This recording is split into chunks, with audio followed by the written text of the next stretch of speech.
Hello, everybody, and welcome to another episode of the RockNox podcast. With me, as always, is my co-host, MG Noxa. Say hello, my friend. It's Noxy Boy here, the rapper. Nice. I like that name. What songs have you recently come up with? Widowmaker Waifu, Tracer's Got a Hoe, and... Oh, God. That's bad. I could just imagine the music video. So we just got back from the holidays, and I know it's been a while since I've posted. I don't know MG Knox's schedule, and my schedule's been kind of hectic since work and Christmas. So I figured I'd do a end of the year wrap up with my favorite games of the year, my worst games of the year, my honorable mentions, and my dishonorable mentions. So speaking of Christmas, how was yours, Noxy Boy? It was fine, but I have a podcast story. Ooh, tell us. Now, titillating fans want to know. Yeah, my mum asked me, what do I want for Christmas? You know, because obviously I'm at the age now where she can't really guess what I want for Christmas, because I'm not there. You know, I'm not with her.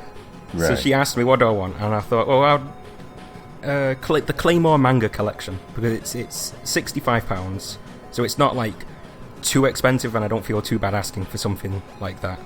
Right. And I thought also that's good because it's Japanese anime, and it's also quite tame in terms of like sexual stuff. Right. So I thought, if she sees that, you know, it's fine. It's only violent. Well, the manga collection comes with an art book. I didn't know about this art book. Oh my God. I know where this is going. Yeah. And, you know, she sees this art book, and it just says Claymore Illustrations. And she opens it, and she's reading it. I haven't looked through this yet. And she goes very silent as she's going through this book. Oh, God. And I'm, like, thinking, I wonder what's in that book. Because I didn't even know it was an art book. And she sort of, like, puts it down and walks away. And I'm like, do I open that book now? What? Do you dare? Yeah, do I dare look at it now? Do I pretend I don't know? Like, do I keep... I don't know. So, obviously, I end up looking in it. First page, a naked woman. Oh. And I'm like, okay. Dang. Second page, more naked women. Jesus. And then third page, naked lesbians. Oh, and I'm like, this isn't in the anime. Yeah, what the heck? I reckon that was probably pretty awkward. She didn't talk about it, but the awkwardness is just the silent walk away. Yeah, the silence is awkwardness enough, I think. Oh, man. That is a rough story. So that was your gift for Christmas, is pretty much getting ignored, right? That's pretty cool. Did you guys end up, like, talking on the phone afterwards or anything like that? I mean, okay, honestly, how old are you? 22. I almost said 32 then for some reason. Okay, 22. And... your mom looks at this book and just doesn't put two and two together. Well, 22... Wait. What's she supposed to be putting together there? That you like naked chicks. I mean, any 22-year-old would like naked chicks. There shouldn't be an issue. But I don't think any 22-year-old's mother expects their son to ask them to buy a book full of naked lesbians on Christmas Day. Oh, man. Oh, okay. I think you're kind of right, maybe. Yeah, I wouldn't want my mom trying to buy me no naked books. Awkward. Dang. Oh, that was a good story. I like it. Yeah, I had no idea that was in it. That's what made it so bad. That is good stuff. Oh, man. That kind of stuff makes me want to cry. So good. Woo. So, anything else during the holidays? Did you run into any famous people while you were out and about? No, no enemies. Just met some old people I've not seen for a while, and that's it. Have you watched anything cool recently? Rogue One. Oh, okay. I have not watched that yet. You have to. I have not. You hate that I love Batman v Superman so much. This is my new favorite movie of the year. Oh, God. Is this that bad? Oh, no. I'm saying that. I thought Batman v Superman would never be beaten. Oh, God. And this is... But that's what I'm saying. I hate Batman v Superman. So if you love this movie, I'm pretty much going to hate it. That's like almost a guarantee. We both love Suicide Squad. I wouldn't. Love is a strong word. I liked it. I did not love it. There's plenty things wrong with that movie. It still has the same flaws that Gatsby Soups has. But I'm not going to jump into that right now. Because today we're not talking movies, we're talking games. End of the year games. It's been a full year worth of fantastic games, despicable games, horrible games. Developments. Yeah, we've had a full year of anticipation, letdowns, disappointments, as well as some exciting releases that actually kept us, fevering and wanting more of the same type of thing, which is, just good games. We just all want to play really good stuff. And getting delays and all that stuff is always really disappointing. Not to the extent where, Sean Murray was getting death threats, because I think that's dumb. But, disappointment is to be expected in the industry as far as, waiting for your game to come out, and when it doesn't come out, it's kind of like your mom telling you, hey, we're going to Disneyland, and then her realizing that her bank account can't afford it, and then she tells you, oh, we're not going to go. That's the extent that I get disappointed too. It's like, oh man. So today we're going to talk about games. Do you have your list of games? 1 second. Just need to finish off my end of the year email. Oh, end of the year email to me. Dear Sean Murray, why didn't you kill yourself? What a douche. That's okay. 2016 took so many people, and I'm joking.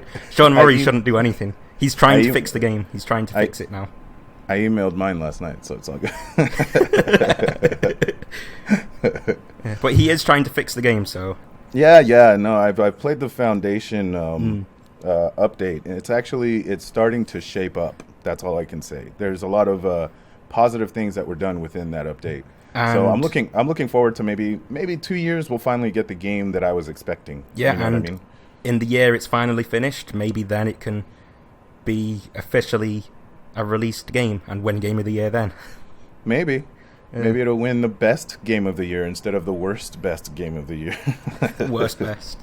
Worst, best, worst. That's what it was. Best, worst Game of the Year. You can catch that video on my YouTube channel. If you guys haven't seen it, go ahead and stop by. It's pretty funny. I spent a little bit of time on it. Not too much. I'll need to watch that. I did not see that in my subscription feed. Oh, you didn't see my review, huh?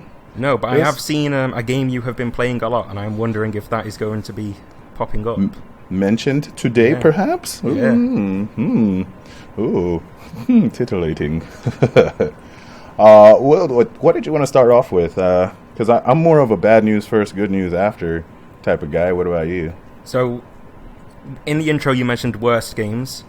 Yes. I do not have a worst games list. What? Oh, see, that's how I know I'm going to hate Rogue One. Damn it. I only have a dishonorable list. Okay. How many are on that list? 3. 3? Okay. Like you said, but if you want to do worst games first, you can start, and I'll think of some. Okay. All right. On my worst games list, this is probably going to get me some hate, but I don't care. XCOM 2.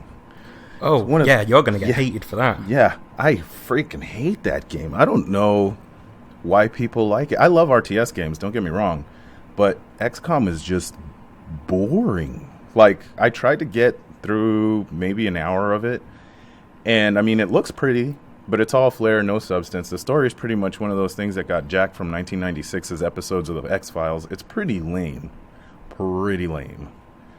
That's one of my X-Files. Yeah, the newer series or the old one? No, the old ones. Ooh, those are good. Well, most of them are good. There's the later seasons kind of tapered off into garbage, but that's just my opinion. I know you probably love every episode of that series. No, I got to season 5 and got bored. Ah, see. Now, I don't understand how we agree on some things and disagree on a lot of other stuff. Because I know good art. Yeah, no, you don't. XCOM 2 was just overhyped. I think a lot of my friends who were playing it at the time were like, oh, this is such a good game, you gotta try it, because they know that I like RTS games. For the most part, good RTS games.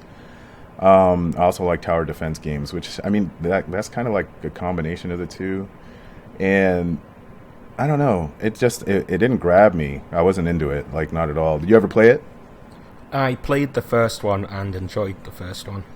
I never played the first one. That's probably why, because I don't have any, what's the word? there's no context behind it for me. You know what I mean? It's not like Metal Gear, where I've been playing Metal Gear since Nintendo, and it's like I've been wanting to keep up with that since its inception. You know what I mean? Yeah, Metal Gear Survive, baby. But don't say that word to me. That's like cussing on my channel. Don't do it. Censored. It's awful. Censored. Awful. Yeah. Censorship. I'm censoring the hell out of that game. That game is not touching my house nor my PlayStation. Oh, it will be, because we will be making a video on that. Oh my god! The only reason I would ever get it is specifically for this podcast, so that like I might post up some videos of both of us playing it, and maybe if I play it with someone, I might have a good time. But there's no guarantee of that, because I played Call of Duty with a lot of people all the time, and I got bored of that real quick. And something tells me, a sneaky suspicion, a little birdie, maybe a little worm, maybe both, told me that this game's gonna suck ass, and I am inclined to believe that before I say it's any good. If it sucks ass, Okay. but the ass is filled of like diamonds and rubies, Then you is choke that still on diamonds. bad? Yeah, that's really bad, because you choke on diamonds and rubies. You can't What if swallow it's that stuff. what if it's full of like the nicest chocolate known to man? Damn it. Is that still bad? Too much of a good thing is no good, my friend. As the What saying if goes out here in the What if States. there's a tiny bit shit in that chocolate then? Damn it. It's still bad, Noxy Boy. It's still bad. I should not have called my Noxy Boy at the start. That's your new nickname. That's it. I'm going to be shortening it down to NB, Noxy Boy. It's going to be great. I'm going to make a t-shirt, too. It'll be awesome. Be like, I'm rapping with NB Boy. Noxy Boy. Yeah, that's one of those ones that I think it was just overhyped for me. Had I run into it on my own and not heard anything about it, not read anything about its development or anything like that, then I probably would have had a better time. That's one of those that knowing about it hurt it more than anything else. For me, anyways. Yeah. I mean, a lot of people do love that series, so you are gonna. Oh yeah, I don't people are care. gonna be like, you should have put it on your list if you didn't play the first one. Yeah, I'll say I hate Batman if I wanna. I don't, Batman. but I don't. Just Batman in general. Oh, sacrilege! Yeah, but I don't. I hate Nintendo though, so bring on the hate, everyone! Yay! I love it. Although, hypocritically speaking, I have a sneaky suspicion that I might actually break down and buy an NX specifically for Breath of the Wild. That's a Why? big maybe, Because though. because That's a big maybe. in all the Wii U demos, it's had bad frame rate, but in the Switch demo, it looked good. Yes. Yeah. Yeah. I never wanted a Wii U from the get-go. I wrote a review on IGN about its unveiling back in the day. I think you can still find it. I'll send you a link to that so you can take a look at it and tell me what you thought of my verbalicious review. I was really upset about it. Yeah, for the Wii U. When they unveiled that, I was watching it live and I'm like, God, Nintendo, you're doing it again. Instead of back in the day where that unveiling was actually the first time I've seen Nintendo fanboys be fanboys. Ugh. They they couldn't admit that it was a terrible unveiling. Yeah. And they were like, ooh, Wii U, Wii U, Wii U. More like F you. That's what Nintendo did. Just flipped us the bird and said, here, pay more money for an extra screen that you don't need, and it's never going to be incorporated in any of our future games. What a waste of money that was. But Bayonetta 2, Nintendo is the only reason that game happened. Yeah. So, and that game is like, if you did a top 10 of the last generation, that would probably be like number 2. Ooh. So it's really good. Speaking of which, I actually wanted to try something with you. I want to do sort of like a past Game of the Year awards type of thing, where it's like we pretend that we're in that year. So say like we go back to like 2002, and we're doing Games of the Year from that era, from the things that we were actually playing, and talk about it as if that era is present. Would I be 8-year-old me? You sound like 8-year-old you already, so I don't think the transition would be. I am 22. Is that why you deepened your voice a little more? I always talk like this. Sure you do, sir. Oh man. So do you have a? Did you think of a bad game for yourself this year? The problem is, I put bad games on my dishonorable list, and I don't want to pick one of them. I thought the problem was that you can't find flaws in things, because that would be the only reason why you like certain things. No, I see the best of things all the time. That's the problem. Okay. I'm not gonna get into it. We're gonna start talking about MLB Super. Okay, what's your first dishonorable? First dishonorable. No Man's Sky. Okay. That's why it was a dishonorable, because they're finally fixing it. Yeah. You know, it's like the developers handled themselves terribly. They lied and released an incomplete game. They deserved the hate. They didn't deserve death threats. Nobody deserves death threats unless Trump does.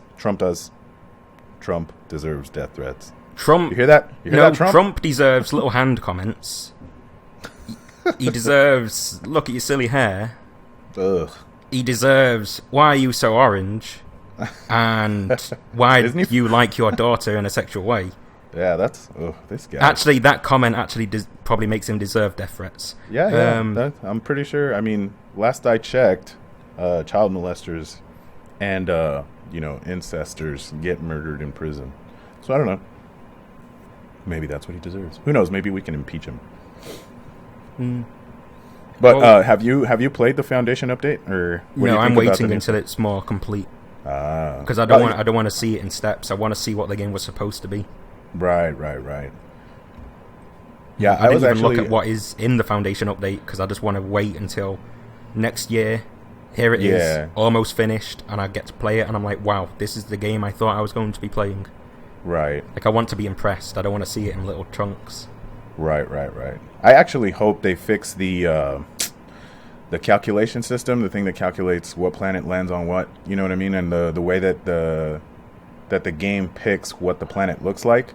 I think that there has to be something done with that system in particular. Because I don't care how many planets you have, if they all look muddy and gross, you're not going to feel like exploring anything. You know what I mean? Like, it feels like you're stagnant and stuck in the same place. Like, it doesn't matter. When I first started playing that game, I would run into a planet that was really harsh. So there was like our lava planet, pretty much. It was like sand desert, hot all the time. My suit was not upgraded enough, so I was constantly running low on health. So I was constantly trying to, mine the carbon and all that stuff to make like more oxygen and to make myself a better suit.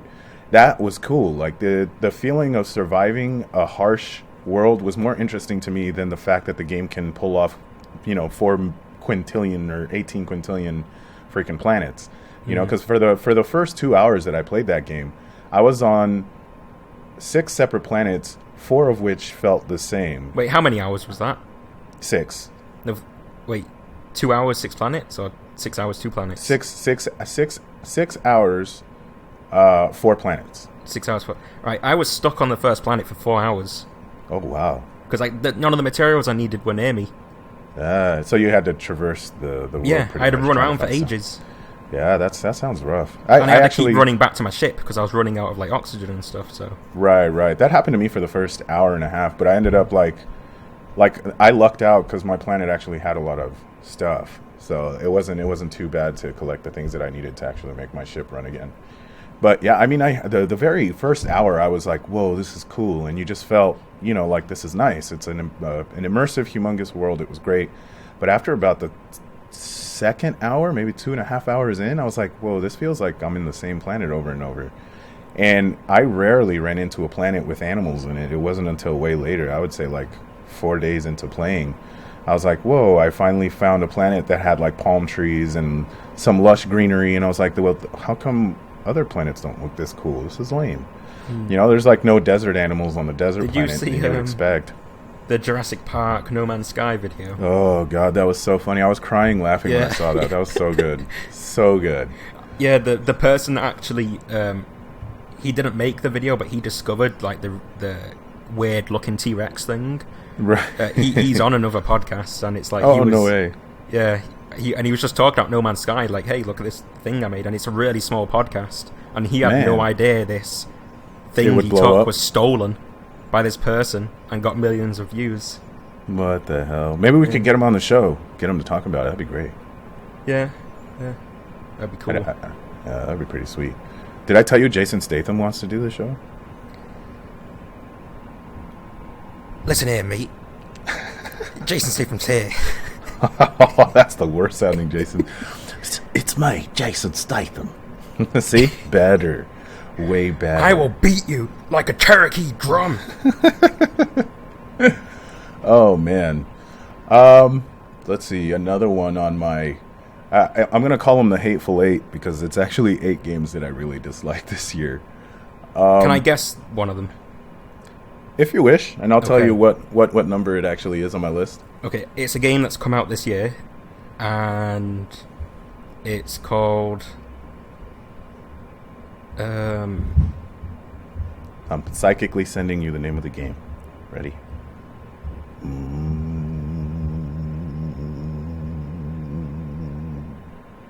Pokemon Go. That is on my list, actually. Good job.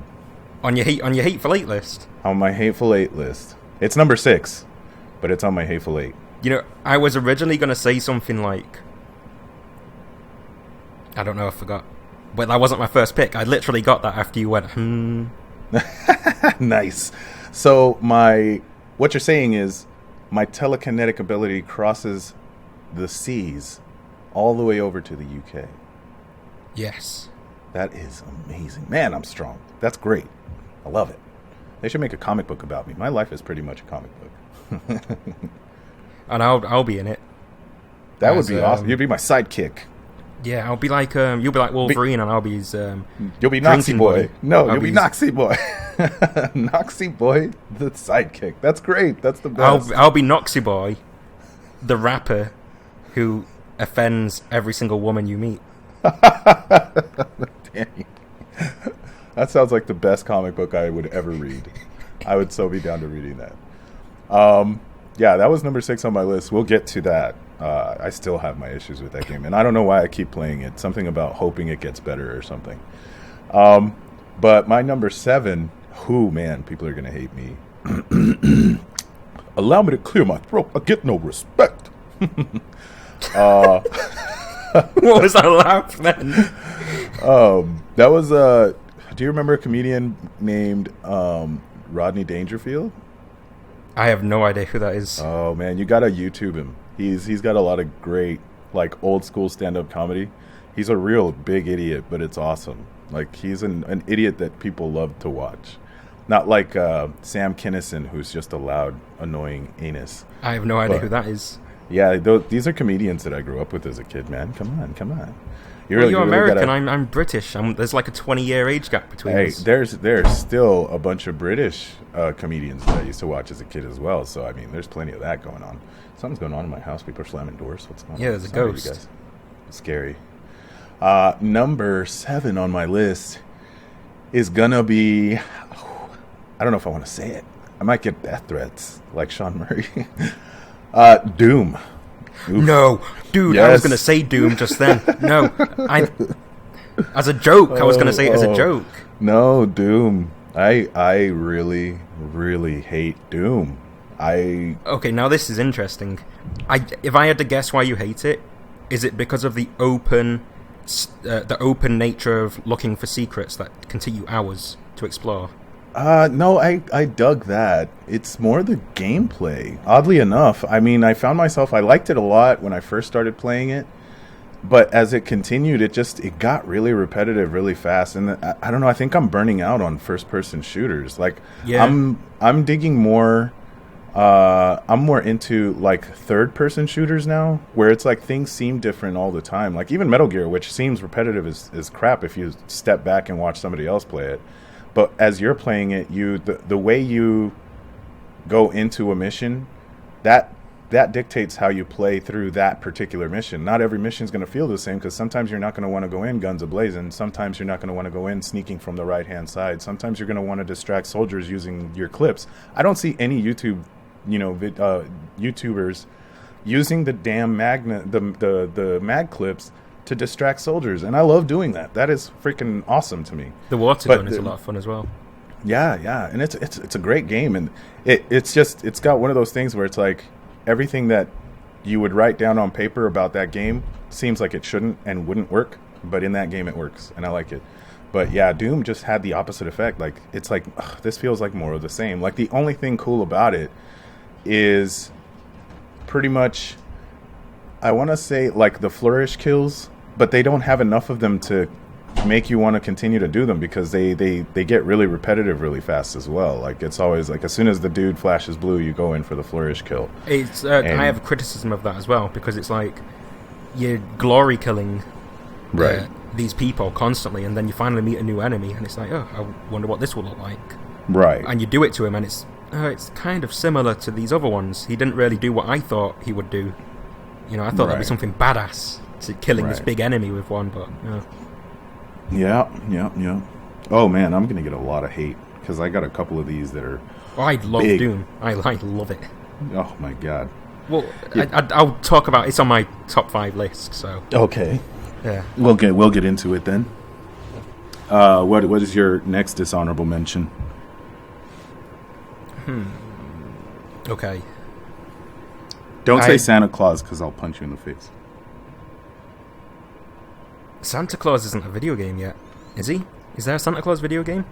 Santa Claus has always been a video game. Right. Anyway, Mirror's Edge Catalyst. What? Yeah, Mirror's Edge Catalyst. That's on your dishonorable list? Yeah. Why? That's interesting. Okay. I've seen when this game first came out, everybody hated it, and now defenders have started to pop up for it. And I say to the defenders, I'm adjusting my mic. There you go. okay, go on. I say to you defenders over there, not Daredevil, they're too good. You idiot defenders guarding this game, Mirror's Edge Catalyst. Look at what this game is, and look at the first Mirror's Edge. Now stop defending it, because you're defending bad video game development. What? But Mirror's Edge, the first one was good. I liked it. The first Mirror's Edge is amazing. It's I actually loved it a lot. It's one of my favourite games of last gen. Nice. I love the first Mirror's Edge. The sequel came along. I don't even hate the story like most people do. No. I actually enjoyed what they tried to do with Faith in the new game.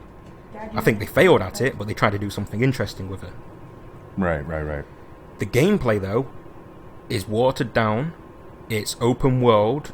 It's boring to navigate, which Mirror's Edge 1 was never boring to navigate.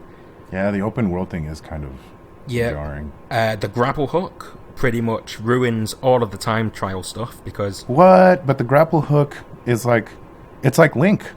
Grapple hooks are cool. Well, you're playing it, right? You do this time trial, and you get 38 seconds, and somebody's got 22 seconds, and it's like, Jesus, how did they do that? So you keep going for it. I got it all the way down to 32, and I'm like, I'm missing something here. There's something wrong with this. And so I start exploring, and there's a grapple hook point there. How boring is that? That this person just got to a higher level and was able to skip like 15 seconds of the course. What a douche. Right, and then the linear levels, which are the story missions, do not compare to the story missions in Mirror's Edge 1. Right. Because they're just... It's just such a boring game. That's the only way to explain it. It's just a boring open world game that was supposed to be for the fans of the franchise, because that's why this game got made, because the fans have been asking for it since 2008. Right. But clearly the heads of EA, the business suits who don't play video games, came in and was like, nope, open world games sell more, you're making it an open world game. Ugh. You can just tell that's what happened. I hate Suits. Not the show. I love the show Suits, but I don't like the show Suits. Oh my god, you're a horrible man. They've got great clothes, great quips, and they're always quoting movies. Come on. That's like the best of everything. If Robert Rodriguez directed it, I might watch it. Ooh. That's gross. You just made me throw up in my mouth a little bit. I do like Robert Rodriguez's like dialogue and stuff, though. Yeah. It's like Quentin Tarantino, but on my level. It's like watered down Quentin Tarantino Kool-Aid. That's what I mean. It's like Quentin Tarantino, but on my level. Ugh. Tarantino-aid? That's gross. Yeah, no, I agree with you on some points. It is fair to say that I did feel like I was playing a similar game, but slightly... Like, it didn't reach the mark. Like, the first one was amazing. That's why it's dishonorable. It's not a bad game. It's just really boring. And I liked playing on the rails that were set for me in the first game. It was unique. It was a racetrack. Yeah, it was a racetrack done with like action surroundings, and it fit. It was weird, but it fit. And it was one of those that I ran into just by accident. And when I played it, I was like, whoa, this is amazing. Like, even though the colors were like basically pretty much white, red, yellow, and just whatever skin color anybody was, it was all flat, but the lighting was great. The graphics were great for the time. And you are right, because like you shouldn't have to feel like you're playing a last gen game this generation. Everything should feel new, fresh, and better, if that makes any sense. You know, so in that respect, I agree with you. There's just, I mean, it's not on my top 10 list, that's for sure, but it's not. Wait, I never. we're supposed to have a top 10 list? No, not today. I've got top 5. Yeah, okay, cool. Oh, yeah, so we're on number 6 for me, right? Yeah. I'll Pokemon do my Go. last dishonorable when you get closer to your end. Okay, so I will have to continue from here on then. Yeah. And man, are you guys going to hate me. But yeah, Pokemon Go, more like Pokemon No. Thank you. Pokemon Go to the polls. Pokemon Go to the John. Or to the toilet. To the John. How we say here in the States. Yeah. No, oh man, such a letdown. When it first came out, it was like, oh, this is cool, augmented reality. Like, there's a Pokemon on my toilet seat. That's sweet.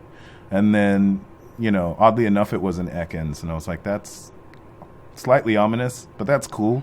Slightly ominous. Yeah. And I kept finding myself going out on walks with my son and just going out to try to traverse my neighborhood, which isn't that great of a neighborhood. But, you know, it was safe in the sense that everyone was doing Pokemon hunting, like even like gangsters and stuff, and it seemed pretty entertaining. Did you see the Twitch live stream of the guy getting mugged live playing Pokemon Go? Oh my God, no, I didn't. Was that good?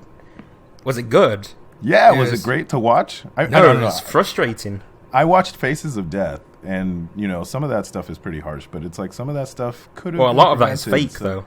Oh yeah, but some Faces of Death. And yeah, no, like the whole mugging thing, I haven't watched that at all. He's Chinese guy. I think it was a Chinese guy. He might not have been Chinese. American Asian. Just say Asian. Yeah, American Asian. How do you know it was American? He had an American accent. Really? We don't have an accent. You have an accent. You all have accents. You flipping Texans, Irish, American, flipping up in Don't Wisconsin, Minnesotan, flipping Tommy Wiseau idiots. Who am I trying to say? I don't know. Damn it if I do know, damned if I don't. I don't know. Because this American Chinese guy's walking. He's talking to the Twitch stream. He had a lot of viewers. And he's like trying to catch his Pokemon. And he had like a camera looking at his face. Right. And all of a sudden this guy comes up behind him, grabs him, throws him to the floor. And all you can hear is like, please don't, please don't. And then all of a sudden running. And then you see the guy's face because he turns the camera to him. And you can also see the phone because he must have had the phone hooked up to a software. Mm-hmm. So you could see the phone screen. And he instantly goes to factory reset. Oh, so clearly this guy's done it many times before. Right. You know, and he's going to go and sell it instantly. So that's why it was so frustrating because this guy knew what he was doing. This wasn't just ruining the Pokemon experience for everyone. Yeah, but I don't want to get too much into it, but this guy wasn't, oh my God, I'm in such desperate need of money, and this was an act of desperation. This guy knew what he was doing. He's done it many times. Was he wearing fancy shoes, and like, was he rich? Oh, I have no idea. You didn't see his shoes? All I heard was and saw his face, which is good because he was caught, I think. Well, normally, like, depending on the way the swoosh, swoosh, swoosh, swoosh works, you could determine what kind of clothes he was wearing. So maybe you could probably a raincoat by the swish, swish, swish, swish. Raincoat, huh? I don't know too many like gangsters who wear raincoats. Wait, would it be black raincoat? Interesting. Unless you don't call them raincoats over there, we call them raincoats. Well, the raincoats are raincoats. You know, like those yellow ones. No, the raincoats over here can be anything that's long enough to cover. Anything that blocks rain. Oh, well, over there, over here, I guess. Yeah. That's rough, man. And no, that was one of the things that I loved about it. That was the reason I was playing it so much. Is it kind of felt like a community. And out here, there was really like nothing really negative happening aside from the little girl who found a dead body just by her backyard. But I mean, that was a good thing more than a bad thing. I'd hate for a dead body to go ripe in my backyard. I don't think I'd like that. It just doesn't seem like a good Took thing. a while to click in for me then, but yeah.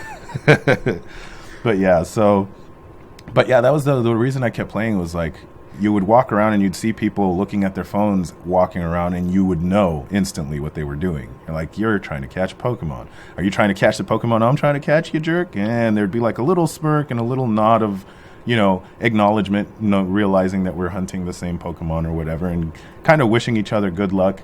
I think it's what Nintendo's always wanted to try to do with their 3DS and their Game Boy just in general with all the Pokemon games is try to build that kind of community. But it's because they built their game so separate that it doesn't feel like it unites folks. It feels like it separates them down a particular line, So it kind of, I don't know, it's kind of divisive in that way. But I don't think... go ahead. Correct me if I'm wrong, but I don't think Nintendo had much to do with Pokemon Go. They did not. They actually... It was, just the Pokemon Company, wasn't it? Yeah, well, Pokemon Company allowed the rights to be used by Niantic, and Niantic gets about I want to say a 40% share. Nintendo gets a 10% share because I think they work with Pokemon Company enough to where I think they actually own kind of a couple of their shares. Yeah, I think they own, yeah. Yeah, so they don't own the company as a whole, but they can finally go out and do their own thing, which I think is a good thing for. They basically own enough to stop them from putting it on other consoles. Right. Which, I am totally going to get into with my top 5. Oh my god. Okay. Anyways, sorry, derailed. That was an angry. Oh my god. No, but it is great. Like, it's an exciting. Oh my god. But yeah, so with this game, it got really repetitive really fast, and I started getting bored, and then they started releasing more Pokemon, and it's pretty much doing what the card game did for me, and I'm like, I could do this back, like I could go back in time and just play the card game, and the card games were cooler. They had like cool, holograms and stuff, and the backgrounds were cool. This one, it's like they need to do more work, and in order to, like, the battle system was really lame. I don't know. There's too much wrong with it for me to actually stay invested in it, So it's on my number 6. It just makes me sad because I come from a time where, like, Pokemon pretty much engulfed my life as a kid. I think I was maybe around 10 or 11 when I first watched the anime. And then I found out there were cards, and I was like, oh my god, I need to get cards. Like, what the hell? I need to start collecting them, and started filling my binders and then playing tournaments with my friends and stuff, going to places, meeting people. It was great. That was a huge community, too. As a kid, you started meeting a bunch of folks, even older grown-ups who used to play the game. A slightly off-topic thing to do with Pokemon cards. Go ahead, jump on that topic. I caught somebody out in a lie over Pokemon cards.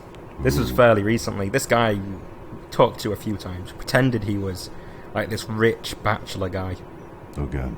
And I thought there was something up with that, just based on a few of the things he said. And I caught him in some chat where he accidentally said, I'm low on money again this year. I think I'm going to have to sell all my Pokemon cards. Oh jeez. And then I said to him, I thought you said you were rich and a bachelor and could get any girl you wanted, and now you're here saying you have to sell your Pokemon cards on eBay. Oh man. And he was like, oh no, I have to sell them for this reason. I was like, no, you said you ran out of money. But I just thought that was funny. Did you copy paste the conversation back to him? Damn it. I wish I did, but the original conversation was in a chat that deletes itself after like 30 messages.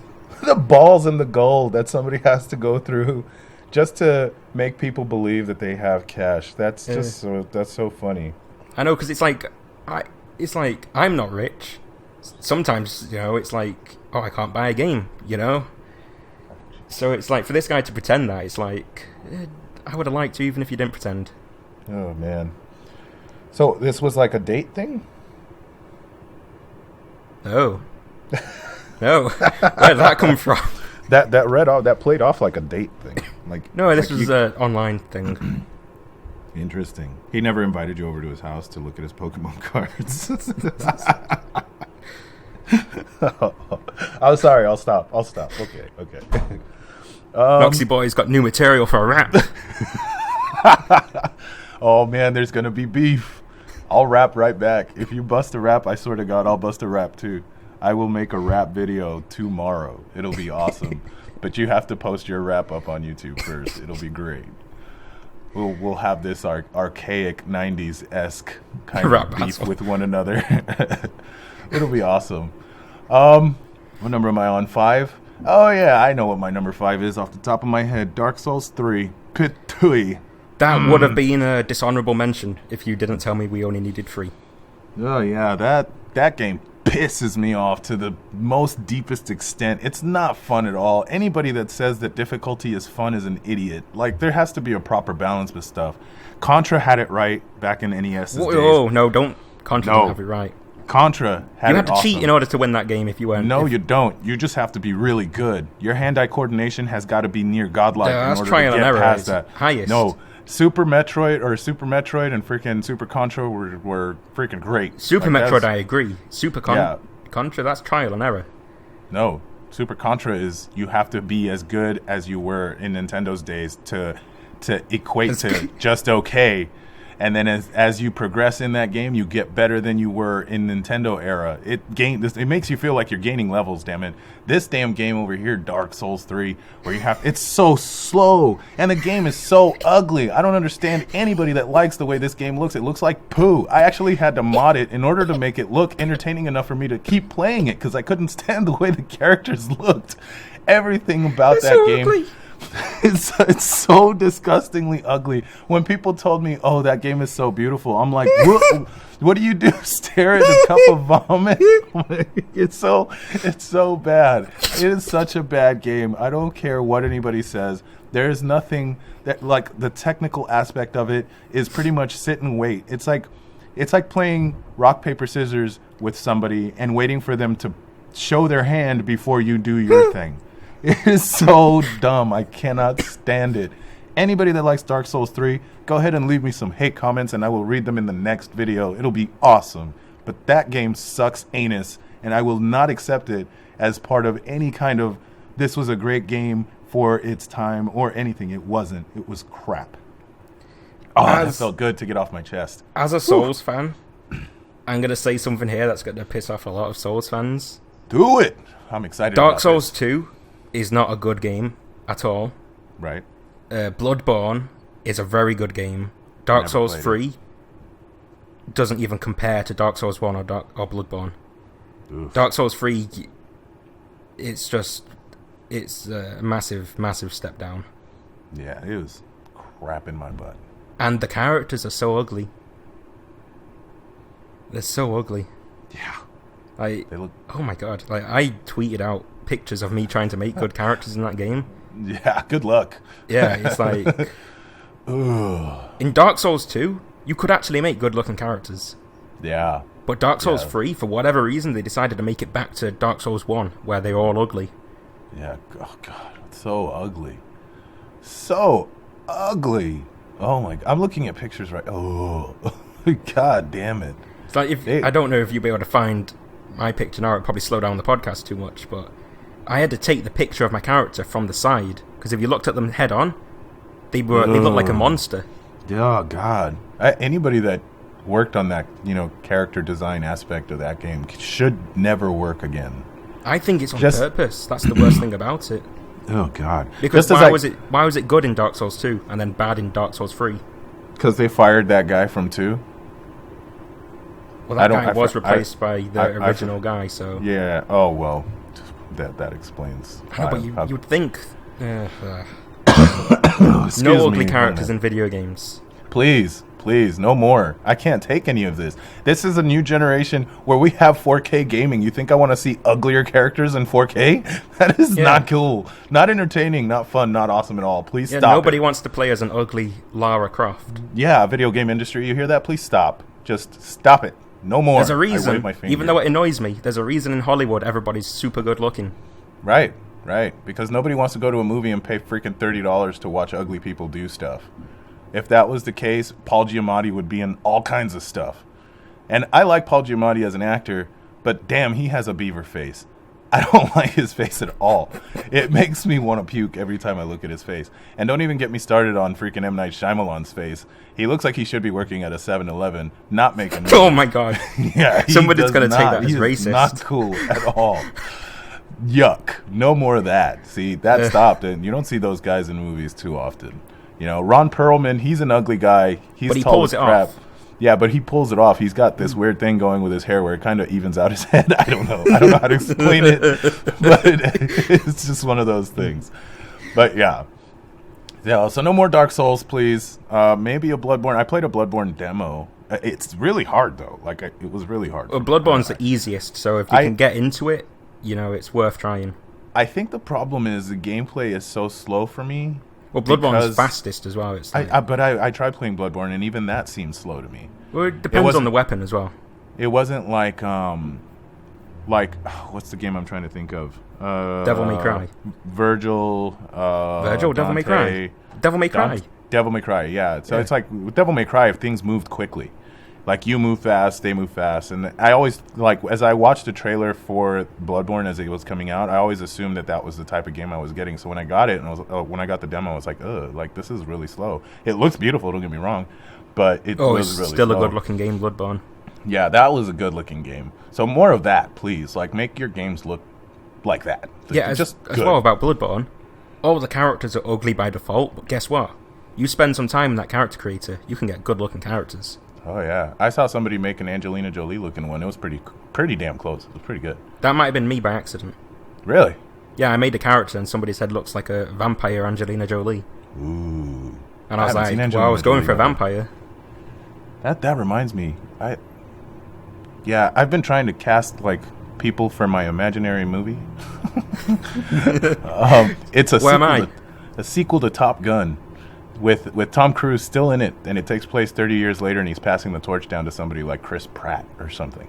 But, I mean, I just want to hear Iceman and Goose again. It'll be great. Will Chris Pratt be doing volleyball? Yes! Shirtless! But in this new world of equality, that would mean shirtless women volleyball players. No. Yes. No. I'd actually go the opposite way and cover them up in scuba gear. That'd be awesome. Not equality. Hey, I never said the movie was going to be equal. This is a sequel from an 80s movie where nothing was equal. So I'm going to stay true to the source material. So it's awesome. Oh, man. Okay, what number are we on? 4? Yeah, that was your 5. Oh, yeah, 4 for me. Dude, people are going to hate me for this. I mean, you've got some good games here, man. Yeah, The Witness. Oh. No, I've not played it, but I can understand. I think if anybody criticizes you for this, they're being dumb. Yeah, it's just... Why do I want to pay bloody £30 for a bloody book I can buy from down the street for £1? Yeah. I can buy a puzzle... Oh my god, I'm getting annoyed thinking about it, and I've not even played it. Yeah, I could buy a Rubik's Cube for $2. That's what I mean. You know, like, and it's the same kind of satisfaction that you get from solving every puzzle in that game. It's just there's a story that if you don't like... You just didn't get it. Yeah. I hate that. I never played through the whole thing. I got through... Oh, man. I played it a lot, too. And I played it a lot because I liked the visuals. It was kind of the same reason I played Myst way back in the day. Myst was, to me, was amazing at the time because it was one of its kind. Like, you were in a mystical place, solving these puzzles, opening these doors, trying to figure out what the story was. And I don't know. I just... Like, back then, I never finished Myst. I also did not finish The Witness, and I just didn't get into it. The puzzles were getting harder and harder, and I seemed to get frustrated more and more as I went on instead of having more fun. And I'm like, I play video games to have fun, so maybe it's just not my cup of tea. Like, I could understand why people like it, because you do get, in a harder puzzle, if you get it on your first try, you get that feeling where it's like, yeah, like you accomplished something.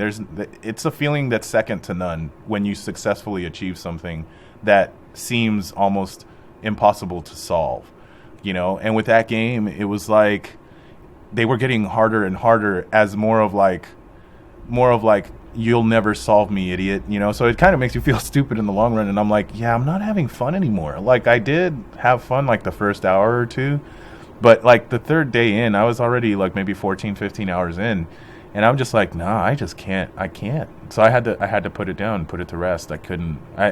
Maybe one day I'll go back into it. I don't know. If I get wiser and stop thinking all like kid-like and stuff, maybe I'll be able to solve all of its impossible puzzles. And that super ultra rare 0.3% of people that play PC solved it, and 0.2% of people that play console solved it. Puzzle. I don't think I'll ever get that level though. I don't see myself doing it. Do you think more people solved it on PC, or that less people played it on PC, so the percentage was higher? I think more people solved it on PC. PC players are smart for the most part, unless they're like reviewing things. Sorry. Whoa, guy, come on! Don't say those mean things to me. I think The Witness is one of those games that it depends on how much you are okay for paying for it. Right. Will possibly directly influence your opinion of it. Right. Gotcha. Oh man, ooh, it feels good to say this out loud. Oh yeah. This is stuff I'm enjoying it. Are you really? Oh yeah. Oh man. I've not laughed that hard for a long time. The Dark Souls 3 thing. Oh man. My number, what am I on? 3? Yes. Oof. I think most people agree with me with this game. I'm gonna say Far Cry Primal. Far Cry Primal was a real letdown. The trailer made it. Yeah, go ahead. Fire away. Are these going from least worst to most worst? Yes. Oh, okay. I don't know if I agree with this pick, but I've not played it. Yeah, no, I tried, and man, was it a letdown. I would have played it if you could play as a cave girl. Well, you'd play anything if you could play as a cave girl. Yeah, but if they had hairy armpits, I wouldn't play it. So I just realised I wouldn't play it anyway. Damned if you do, damned if you don't. Oh, man. Yeah, Far Cry Primal was more of the same. It's the name of my next album. Yeah, that sounds good. That's a good name for it. Yeah, no. Yeah, that game was just so, like, not what I wanted it to be, and very limited. Like, it gives you this false sense of openness and choice and stuff, and nothing matters in that game. You max out with your arrows and your spears pretty quick, and controlling animals is only fun to a certain extent, and then everything else is just blah. And they were talking about how they got a linguist to make the language for the game, and that made me laugh, because I'm like, why would you spend millions of dollars making a language and then not subtitle it? Like, what is the matter with you guys? You guys are idiots. They could have I mean, you know, like, do what Hollywood does. Go back far enough in time and everybody has a posh British accent. Oh, yeah. I would prefer if everybody in Far Cry Primal had a British accent, honestly. Oh, man. Yeah, it was just... It was boring really fast. I hate when games, like, lose my attention really quick. And it kind of ties into Final Fantasy 15 in certain aspects. Not in every aspect, because I'm really digging that game. But... Spoilers. Yeah, spoilers up ahead for you guys that are still playing it or haven't played it, which, I mean, I highly recommend it. It's a spectacle, to say the least. But yeah, it didn't keep my attention. It was really disappointing. I was expecting, to be able to grow with a group of cave people and, to go out on these wild hunts, come back. It's more like I wanted more of a survival Far Cry Primal game than more, spy huntery Far Cry Primal, cavemen. Like, why are, I get upset just thinking about it. It's really annoying. And I think, was it Ubisoft? Yeah, I think it was Ubisoft. I think, though, they should definitely win the award for being different. They just didn't pull it off. Yeah. They took a risk. They went for it, and I respect them for that. That's cool, because the trailer did hook me. No lie. Like, I was I'm done with Ubisoft. I don't want to play any more Ubi games. And then this damn trailer came out like a week later, and I'm like, damn it, Ubisoft. Like, why? You're making me want to play your games. Cut it out. Like, I was really upset about it. And when I was really hyped, I hyped myself up about it because I kept reading things about what they wanted to do with the game, and I was like, ooh, that sounds cool, that sounds cool, that sounds cool. And I was just checking all my boxes of things that I would find entertaining. And when I finally got it, and I'm like, this seems more like Far Cry than Primal. You know, and if that was the case, you could have called it anything else. It doesn't even, they sold Far Cry as a name instead of a game, and that's pretty upsetting. You know, just call it Primal. Don't call it Far Cry. It's nothing. Did you like Blood Dragon? I did. Blood Dragon. Do you was think fun. They should have that be their next big Far Cry? That's a tough question because I don't want them to ruin that. But you think that should just be it now? Just Blood Dragon 1? Yeah, Blood Dragon was lightning in a bottle. I don't think they can do that again. I would hope that they could if they tried really hard. But I don't know. People who try really hard always seem to end up at the bottom of the barrel. So, speaking from experience, man, my life sucks. Well, every time you cough, I think you're hinting at something. I am hinting at something. Oh man, what number am I on? 3, 2, 3. What? 3. What? 2, 3? I don't know. I've lost count. Oh, I think it's 2. And yeah, this game can eat up. Street Fighter 5. God damn, that game freaking sucks. I will defend this. You will defend it? I will rise up to the challenge. Oh my god. I hope Sean Murray sends you a death threat. Damn it. What do you have to say in defense of this crappy ass released, crappy ass DLC'd, crappy ass microtransaction piece of crap? Go ahead. The floor is yours, my friend. Street Fighter 5 isn't as good as what it should have been. It released Clearly. overpriced. It should have released at £20 really. 10.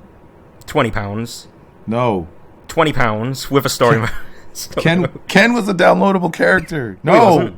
Yes. He They wasn't? tried to make him a downloadable character. It was annoying. They're like, oh, now you can play with Ryu. Really? He's been a staple of the damn franchise forever and a day. Don't do that. So Street Fighter 5 released with 16 characters, What? which was more than Street Fighter 4 released with. But you don't expect them to go back because the final Street Fighter 4 release had like 30 plus characters. But think about how much money people spent on Street Fighter 4. Too much. They spent $60, and then they spent like $50 and maybe another $40, Ugh. right? Just to get the final version of Street Fighter 4. That's garbage. Street Fighter 5, it's like, okay, buy the game once, and you can buy, if you don't like the DLC characters, doesn't matter. You don't need to worry about anything, because any changes we make to gameplay, you're going to get for free. And you can just buy Jory. If you're a Jory fan, just buy Jory. Don't have to worry about the other characters. I like that. You know, I don't need to buy a brand new game to keep up with the characters or the gameplay. I can just buy Jory. Gross. So, I like that. It's just, for 16 characters, and having most of them characters you have to pay for, sell me the game a bit cheaper, Capcom.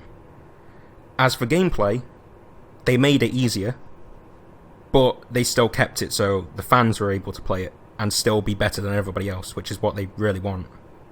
Gross. Some people are going to hate me for that, but that's why they love it so much, because they're better than everybody. Ugh. No. And, you know, it's not a bad game, it's just too expensive. It is a bad game. It's not a bad game, it's got a story mode. It's trash. The story mode is trash, yeah. Story mode is trash now, and it was even worse when it didn't have story mode. Story mode is trash. I actually Street prefer Fighter the is arcade trash. story mode stuff they used to do, rather than story mode. But, you know, it's not a bad game, it's just too expensive. Awful. No, you're right, it's not a bad game. It's an awful game. It's an alright game that was too expensive. An alright game. Oh, man. You're It's what's not a wrong bad with the game. industry. It's bad. It's No, bad. it's just too expensive. If the game released at $10 or £20 or whatever you want to say, you wouldn't hate it because it would have released at the right price. I would dislike it still. You would dislike that it's not a proper Street Fighter game. I wouldn't hate it, but I would dislike it. But I wouldn't think anything of it because it was only $10. But the fact that you're spending nearly $120 for a final completed product, that's... Well, you won't have to spend that much. That's why this one's an improvement. Because Street Fighter 4, you had to spend that much if you wanted to keep up with it. But Street Right. Fighter 5, it's like, you get everything for free, and you only buy the characters you want. So you could buy the game for £40 and then end up only spending £5 on DLC. Yeah, that's true. You know, so... You know, it's for some it's going to be very expensive. For people like me, it's going to be one of the cheapest fighting games I've ever bought. Jesus. I don't know. I hate it. We still haven't fought each other in that. I know, right? I have to... You have it for the PlayStation 4? Yeah, but it's got crossplay, so we should be able to... Oh, yeah. I should be able to beat you up on it. I got mine illegally. Can you not play against me now because of that? I haven't checked. It says that I should be able to jump online, but I haven't tried. And normally with pirated stuff, I normally don't go online with it for fear of... Yeah, it's pretty risky. Maybe we can Oh no, that's still going online, private matches. Well, I might just... I mean, is it done? Is the game done? Like, there's no more stuff coming out for it? They're doing Season 2 now. Oh, God, seasons. God damn it. Well, you only have to buy... You don't have to buy anything in it. You get Season 2 for free. Okay, so everything's free from here on out? Except the characters, yeah. Jesus. Okay. But it's like... it's like I said, if you don't like Akuma, don't worry. Don't buy the Season Pass. Just don't buy Akuma. Save some money. I love Akuma, and Akuma should have come with the damn game. Akuma should have been in the game. You know, I agree with that. He should not have been a DLC character, but... Right. You know? What are you going to do? Yeah. Capcom sucks. I just hate them. My last game is Mafia 3.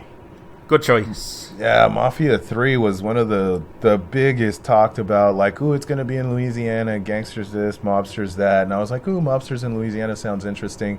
And then the first time you run the game, there's this big fat warning that says anything that's portrayed in this game does not directly influence the thoughts of the people that made it. And we just wanted to respectfully create something that respected that era, that was more true to the source material. So whenever you hear the N-word in that game, and it's just really awkward, though. There's, like, no basis. But the problem is, the reason that warning is there is because of idiots who are going to play the game and be like, oh my god, these developers are so racist. But that's the thing. Like, would they have, though?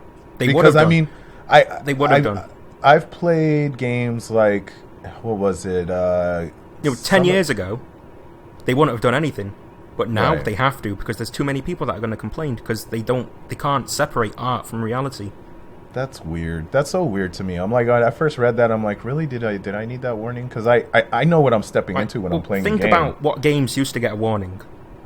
Can you remember one of the first games to get a warning? Mortal Kombat comes to mind right away. Did that get a warning? It had a warning, yeah. This is... Are you sure that wasn't just like a warning? Graphic violence? No, it was... it was a warning, graphic Because I know violence. Devil May Cry had warnings like that. I mean like a proper warning that comes up and says, hey, this is in the game, please be careful type warning. Yeah, I don't recall anything. Call of Duty World at War. Really? I never played that one. Because they showed real people getting killed in the cinematics. Really? Yeah, you saw Japanese people getting burnt alive, American soldiers being executed and everything. But it wasn't done footage. It wasn't done in poor taste, right? It was done within the context and the confines. It was done of the in the game context itself. of the game, but Right. that warning was there because people might legitimately be upset at that. That's so weird. But we've come so far that now you can't tell a realistic gangster story set in 1970s without people complaining. That's weird to me. That's weird. And Mafia 3 was so lame that I can't see anybody getting upset at the content that's in it. It seemed more satire than it did, art or anything for that matter. Who directed that game? Uncle Sam? George Lucas. God damn it, that makes sense! That makes sense! The director of it does have something to do with Star Wars. He directed The Force Unleashed. Really? Yeah. The first game? Yeah, the first one. That one had its issues, but I actually enjoyed that one more than I did the second one. The second one was just I don't think he did the second one. Yeah, that one was worse though. Whoever directed that one was... But yeah, the first one had its pacing issues, and gameplay-wise, it got worse as you played it, the first Force Unleashed. Mainly because they kept neutering your character. It's like you show up as Darth Vader and you can throw these guys around and it's awesome and it's fun and it's great. And then you become Starkiller and you slowly, gradually get stronger. But as you get stronger, they give these guys ways to cancel out your abilities. So at some point you can't even like push, force push, and you can't even force choke people. It's like, man, what's the point? What's the point? I'm supposed to be like Darth Vader's apprentice. I should be sorry strong. For taking the discussion into Star Wars, but can you remember the adverts for The Force Unleashed? Nah, not off the top of my head. When he grabs the Star Destroyer out of the sky. Yes! Pulls it down to the planet. And that doesn't happen. Well, he stands there like a badass and it stops in front of him like Men in Black. Right. In the game, he pulls it down. He can't pull it down all the way. And it continues crashing and he jumps out of the way because he runs away from it. Yeah, that's dumb. Do you want to know where that footage came from? Please. The Wii version. In the Wii version, he pulls it down like a badass and stands there and lets it stop in front of him. But in the 360 PS3 version, he runs away from it. That's lame. No wonder I had no fun with that.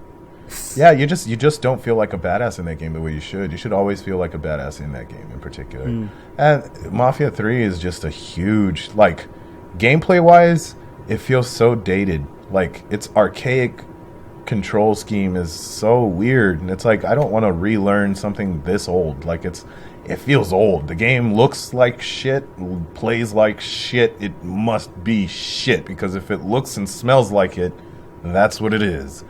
Mafia 3 gets a shit list on my list. It's just garbage. It's worse than garbage, because garbage, at least, doesn't smell as bad as shit by comparison. And it's just this game sucks. Can't stand it. I lost interest in the franchise as soon as it moved away from like the 1930s, 40s, 50s Italian mob. Right. It's like the interesting story in the 70s, and I think it was cool that it still had the Italian mob in it, but it's like I liked it when it was like The Godfather, basically. I would have preferred an Asian Mafia 3. It would have been great, where Yakuza and the... Sleeping Dogs, man. That's a good game. I love that game. I beat the hell out of that game twice. And I wish they would... that company went under, though. The guy, Did you hear about the sequel, though, that they were going to make for it? The imaginary sequel, yeah. And they were going to pitch it. It was written already and everything. Yeah. It was done paper-wise. And they were aiming to pitch it before they wanted too much money for it. Yeah, I would have just said, hey, forgive me, how much does it cost to make like a really good game? Something like Sleeping Dogs. The Witcher 3 cost what? The Witcher 3 cost $81 million. That's too much for Sleeping Dogs. But I think Sleeping Dogs 2 wanted like somewhere around that. Yeah, see, that's too much. I think Sleeping Dogs itself maybe costs 3, maybe. Oh no, it probably cost more than $3 million. You think? Yeah, because it was originally true crime. That's Hong Kong right. or something, wasn't it? Yeah. So they had to scrap all that, so it probably cost a lot. Hang on 1 second. Looking it up now.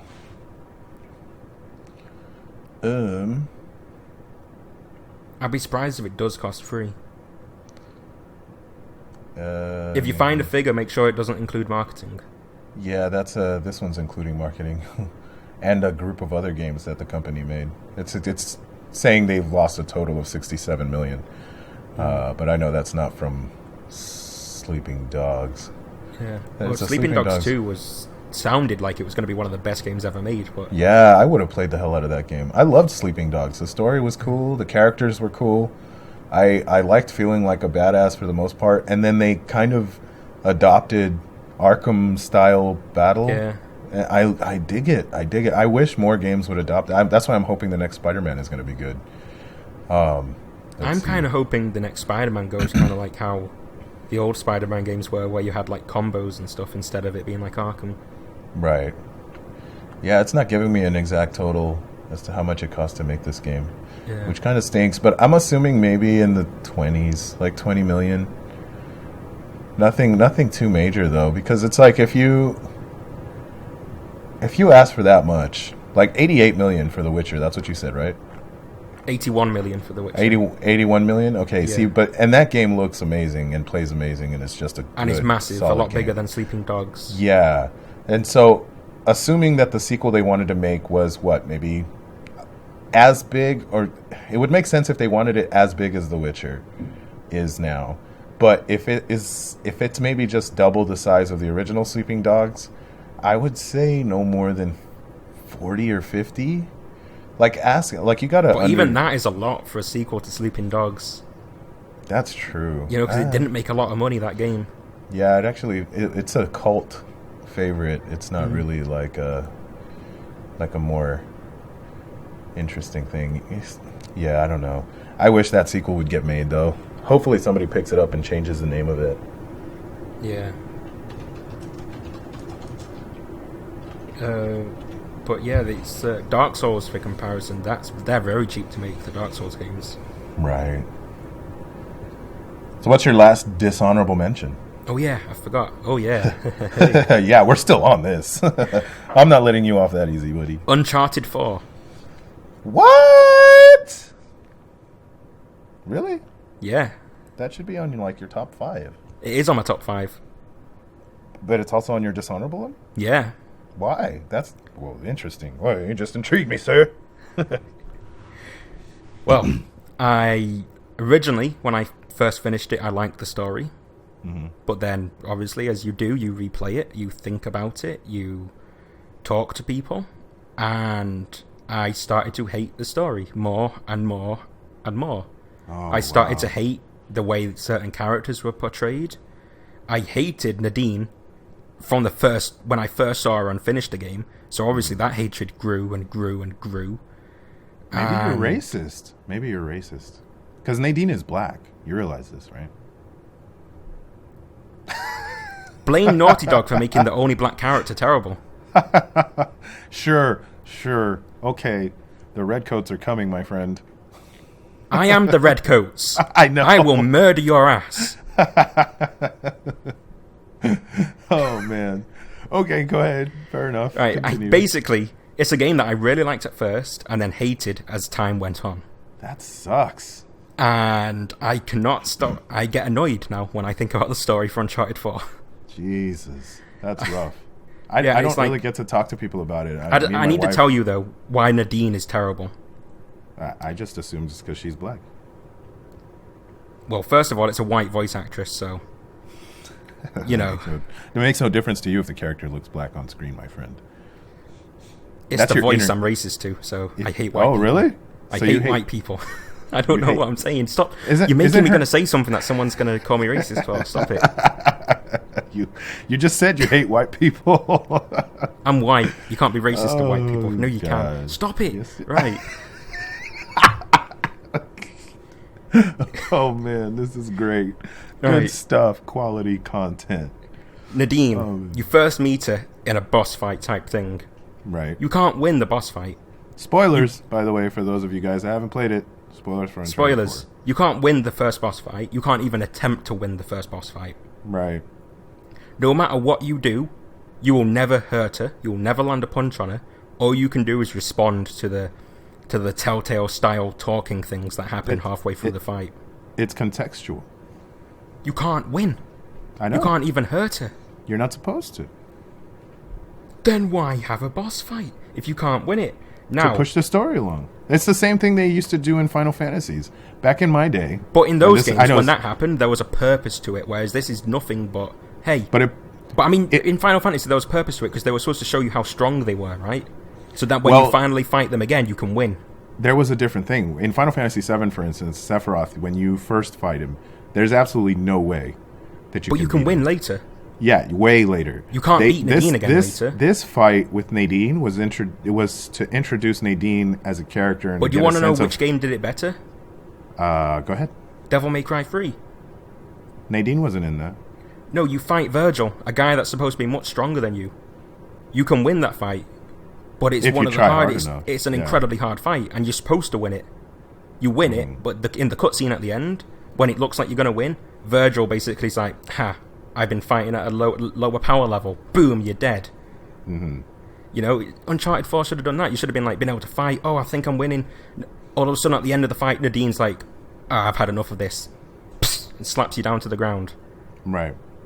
Second boss fight should have been right, crack your fingers, I'm going to win. I'm going to redeem myself.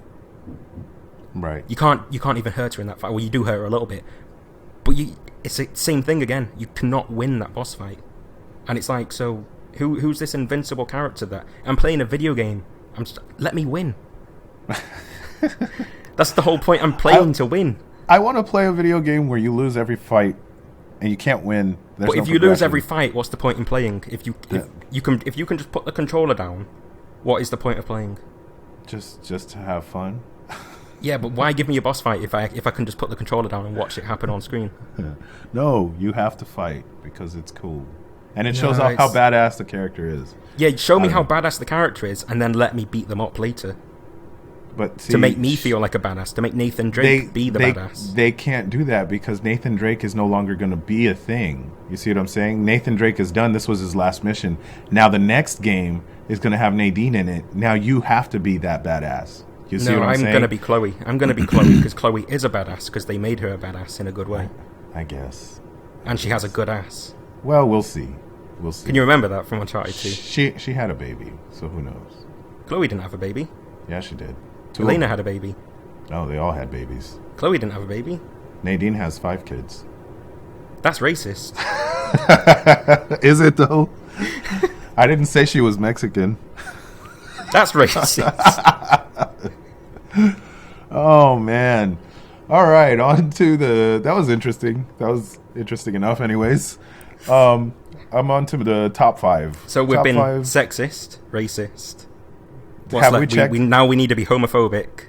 Ooh. Oh, man. Oh, okay, I got it. I got it. Oh, no. Yes, I got it. But it's going to wait. I'm going to have to wait until my number 1 game because it does have to do with a lot of that.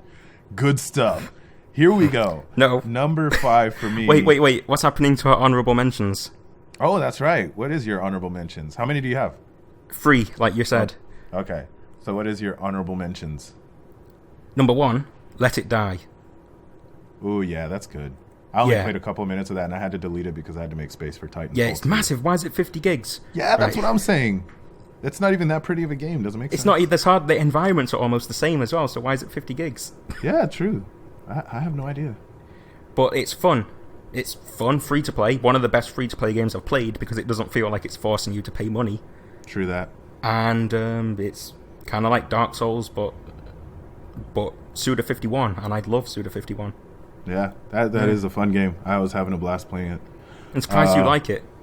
It was fun. It's got my sense of humor. It's great.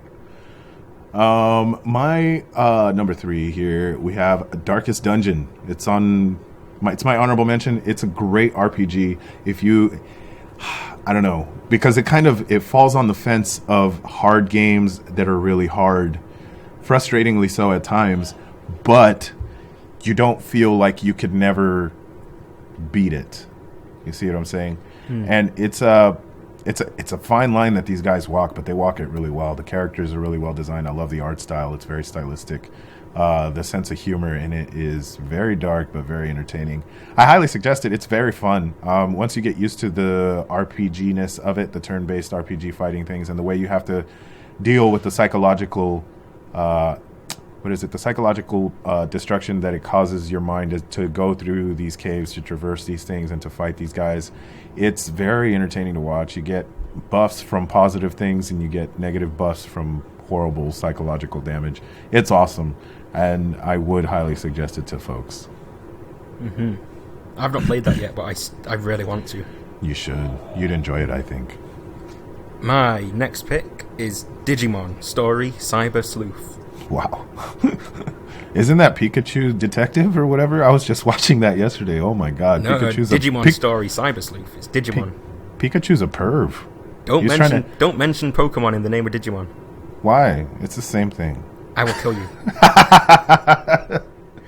Digimon is far superior, and I challenge everyone who disagrees to fight in the comments. You heard it here first, folks. Digimon is far superior to Pokemon. Oh, leave some comments down below. Let me hear all that juicy hate. I want to read. You want to know why there's no Digimon Go? Because they don't let crap into the Digimon family. You're right. Digimon is crap. No, they don't let crap into it. Oh, okay. I see. I misheard you, I think. Or I heard what I wanted to hear. Oh, man. But Digimon Story Cyber Sleuth, it's a fun... someone made a meme of it. I can't remember the meme exactly, but it's basically what I expected was a Digimon game, turn-based, a little bit boring but fun at the end type thing. What I got was Persona, Gurren Lagann, and crazy transformation battles. Nice. With awesome classic JRPG turn-based combat. Oh, wow. That's interesting. And that's the meme that was going around. And that meme sort of like fits this game perfectly.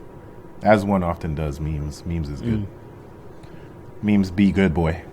Noxy Boy. Awesome soundtrack too. Ooh, awesome that's soundtrack. Good. Oh, very God. repetitive Okay. at the start, but at the end, some of those things that come up. Oh my god. Dude. Best soundtrack of the year. Whoa. That's a little much. Are you sure? No, because I just remembered a better soundtrack, but one of the best. That's what I figured. All right. My other one is God, this is rough. I'm gonna say. Am I gonna go with that? Yeah, I'm gonna say Last Guardian. You finally played it. You played it. Yeah. It's. Oh man, it sucks because the game feels old and new at the same time. It's really weird. I've not played it. Did it make you cry? Not yet.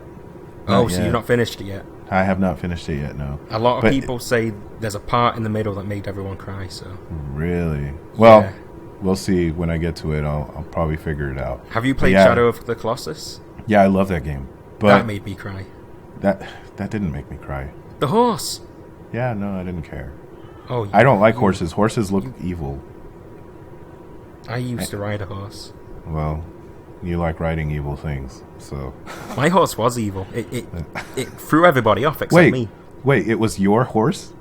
No, I picked a horse there. Where? At some horse riding thing. Oh man, you scared me. I was like, wait, am I speaking to a spoiled rich British man? No, it's like there's a horse riding thing that I can't remember how I ended up going to it, and it's like everybody there was like all these posh kids, and I'm just like from Manchester, like, oh my god, I'm surrounded by rich posh people. And it's like all I wanted to talk about was Dawn of War, and all these people were talking about all these rich things like pearls and crumpets and but elevensies. I was the rough kid there, and I'm not rough. I'm not rough. That's great. Oh, but there's this horse called Stella, right? Named after alcohol. Jesus. So obviously that's the horse that nobody picks except me because I'm the rough kid. And they'd already preconceived. Yeah.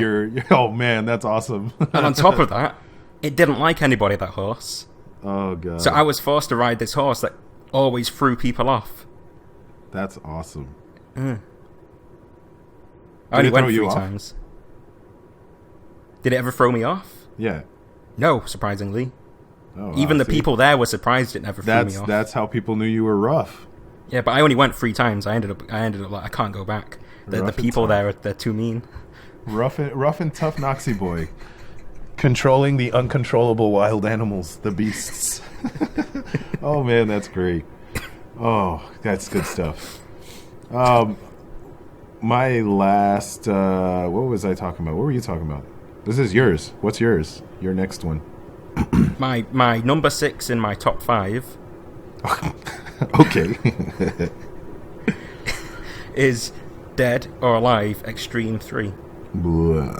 Okay, go ahead. I like boobs. That's it. Damn it. Oh man, you're the worst. Oh, you couldn't play like what was it? Rockstar's Gay Boy Pinball or Rockstar's Gay Boy Table Tennis. That's you could be slightly homophobic there. No, the yeah, I think it was a Wii game. Was it Rockstar? Yeah. Yeah, Rockstar made that. Whoa. Interruptions galore. Boom. Undertale, son. I don't know if you've ever played that, but that's pretty good. I do not like Undertale. Oh, you're one of those guys. Got it. Yeah, I'm one of those guys. We can talk about it in full later.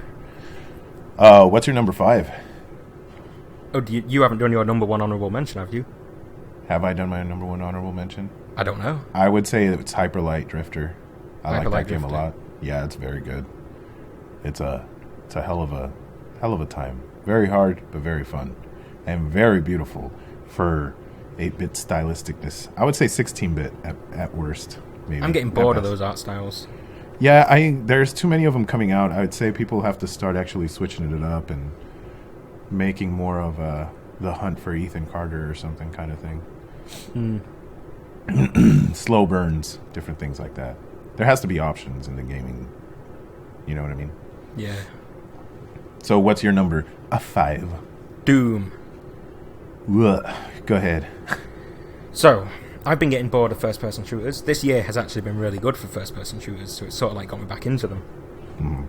But Doom, I put off for the longest time. I first played it several months ago. Liked it, didn't really like it enough to like continue playing that much. But this month, I thought, you know what? I can't do my top 5 games video without playing Doom. It's not right. It's not too many people love it for me to ignore it. So I got it, put it in, sat down. About 6 hours later, my controller was dying, and I was like, holy crap, how long have I been playing this? Oh, the controller's dying. It's 6 hours, but I've lost my story. But the point is, I could have finished that in one sitting if my controller didn't start dying. Whoa. You know, I fell into a deep, dark hole of ripping and tearing. A deep, dark hole of doom? You know the joke? Doesn't the Joker say that in the extended cut of Suicide Squad? Yes. Oh no, he says you left me in a deep, dark hole of miserability and despair or something. Something dumb. Yeah. Something dumb. Oh man, that's harsh. That's stretched. I'm trying to reach, and I'm falling. I'll pick you back up. Yay, my hero. Yeah, I've got a good pick. Oh yeah. Oh jeez. Let's see. If it wasn't Doom, if I didn't play Doom, Dead or Alive Extreme 3 was my number 5. That's what I figured. I thought that would have been your number 1. I was waiting for something sexist and pigist and gross just sitting there at the very top. It is, but I guess I can wait. I can wait for the next one. That celebrates women's bodies Okay. and their right to show them off. Let's see what we got here. My number 5 is going to be Battlefield 1. I've had a lot of good times playing that game. I only played the beta for as long as the beta was up, but I had a blast playing it. And I didn't even get to play through any of the story. It was just multiplayer stuff, but it was really fun. And it got me kind of back into playing shooters again because of it. And that's how I ended up trying to play Doom and being sorely disappointed. But yeah, it's just very entertaining, and it focuses more on team effort than it does any singular hero type of deal, you know. So I mean, I really appreciate things that bring people together, even in the gaming universe, because there's too many douchebags out there, too many self-appointed, you know, Trumps out there that want to be the shit, and they're really not. So I mean, any game that can encourage people to work together to get one common goal done, I'm all for. That's why Overwatch is so good. Yeah! Is that your next one? No. Oh, well, why segue to that then? Because we're probably going to have a gap of first-person shooters. Yeah, probably are. So what's your next one? Can I ask why specifically Battlefield 1, why you liked it? I mean, was it the World War I setting? No, because the World War I stuff wasn't that accurate, and they had all these kind of... Well, they had... What was it? Guns that were never created. But I know none of the guns work the same way. Yeah, but they were thought about back in the day. They had like schematics for certain weapons that never came out and stuff. But I just enjoy the war game part of it, where you know you can go out and take a flag out on this point, and it's a huge map. Every map is huge, and you're just you work together to try to capture all the flags at once in these groups of like 6 or 5. I can't remember the amount of people in each team, but there's 16 teams, and it's just a ton of people. And people flying above you, and you can take down planes and blimps, and it's just like, man, that's cool. Like if your squad can take down one of the big things, it's very satisfying as a team.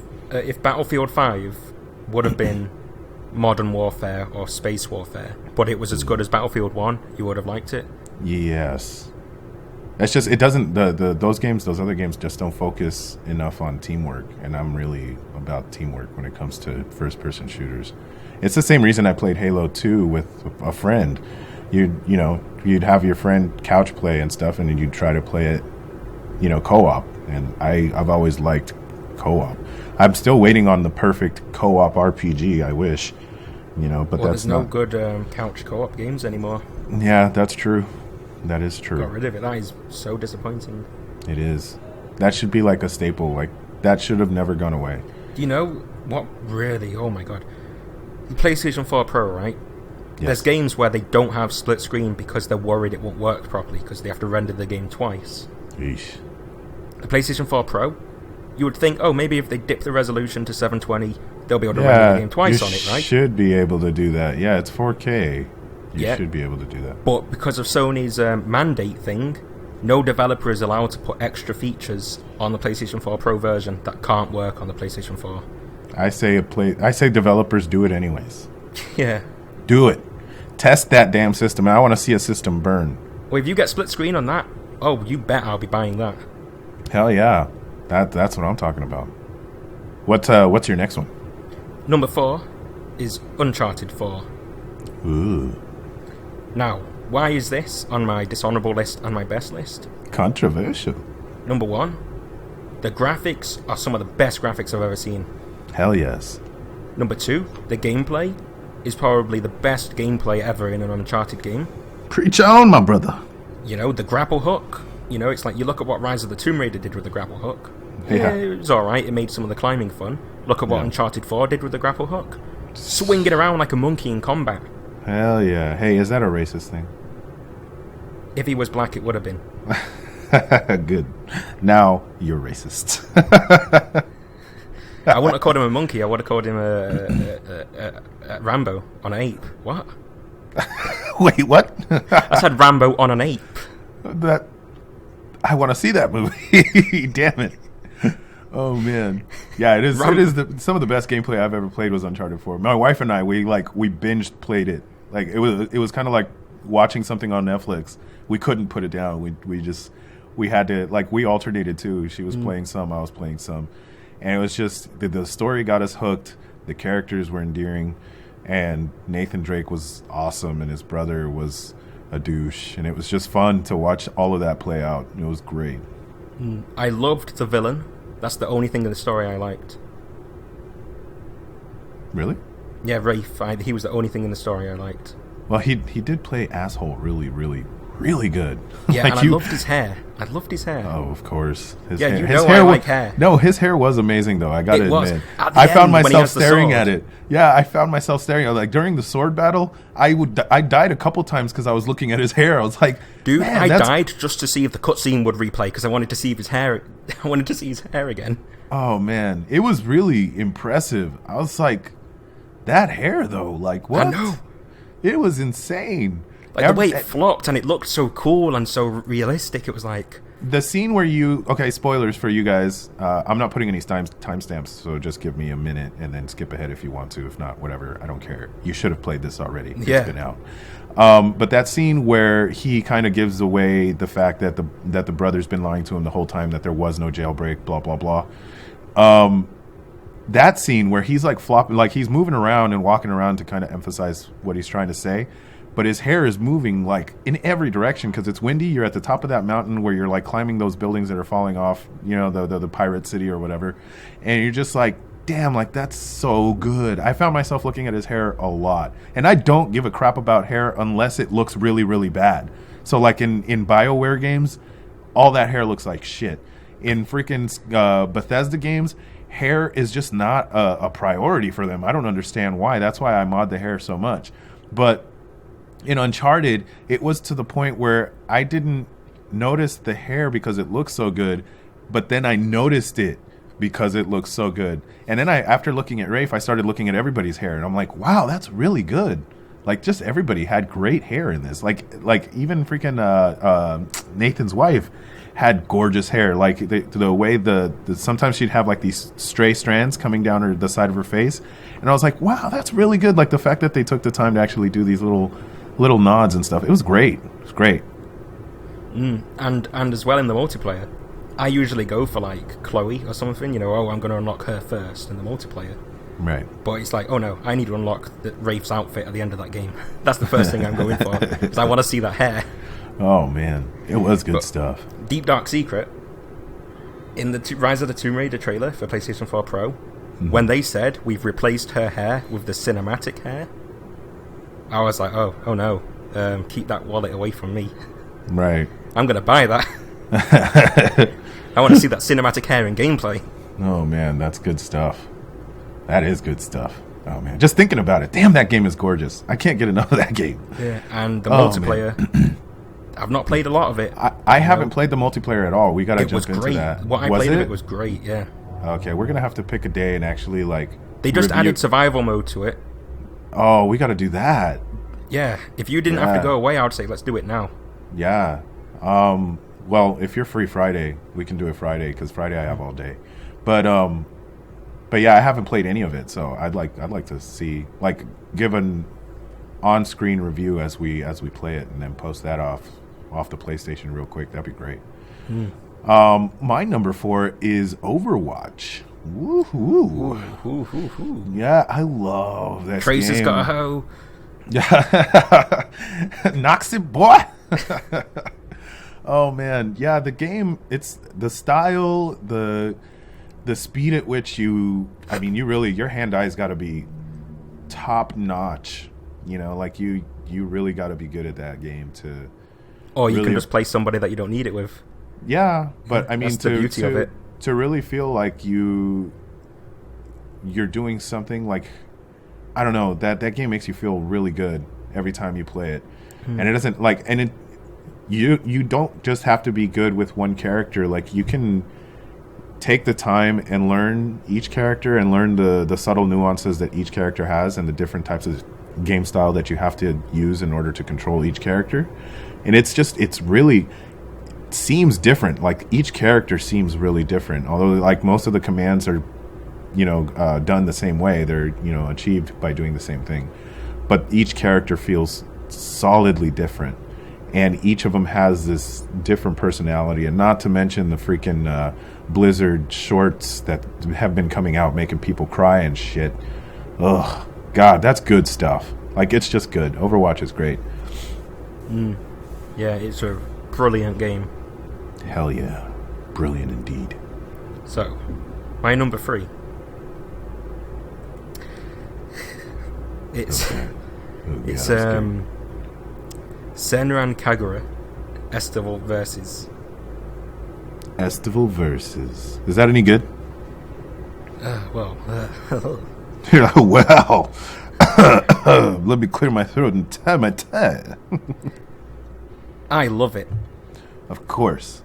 It's got simple gameplay, which is really fun. That's really up your alley, right? The combos, when you get good at it, which you don't need to get super good at it to do this. Get good. They look really cool when you get good. Nice. The ninja transformations all look incredible. The characters are all funny. Some are very relatable. Nice. And the story, while in Estival Versus is probably the weakest story in the Senran Kagura franchise, it's still alright. And it's got big boobs. That's every single character in that game. How many boobs do you give that game? How many boobs do you give that game on a scale from 1 to 6? Because obviously boobs have to be even. Oh, I was going to say 2 times 24, because I think there's 24 characters in that. Jesus. That's too much, man. Too much. But I'm being serious, it's like, if you don't like the anime type fan service stuff, you probably won't like this game. But if you do like funny things, I love funny things. This game is really funny. It's like, I laughed many times playing it. What system is it for? PlayStation 4. Oh, okay, cool. And it's on the network? Yes, it should be. Cool. And there's a new one coming out next year called Senran Kagura Peach Beach Splash. Is it another volleyball game? No, it's a water gun game. What? It's like Splatoon, but with ninja girls and bikinis. Oh, man. That's gonna be weird and crazy. YouTube's gonna break that day. I have a feeling. Yeah. Splatoon, but with Ninja Girls. That's funny stuff. Good stuff. Coming out next year.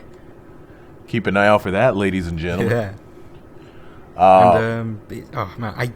People think I'm joking when I talk about how great Senran Kagura is. It's not. It's brilliant, man. I'm being serious. It's such a good series that gets overlooked because it's boobs. Got it. You know, you should grasp those boobs. Grasp them. Hold on tight and don't ever let go. Oh, man.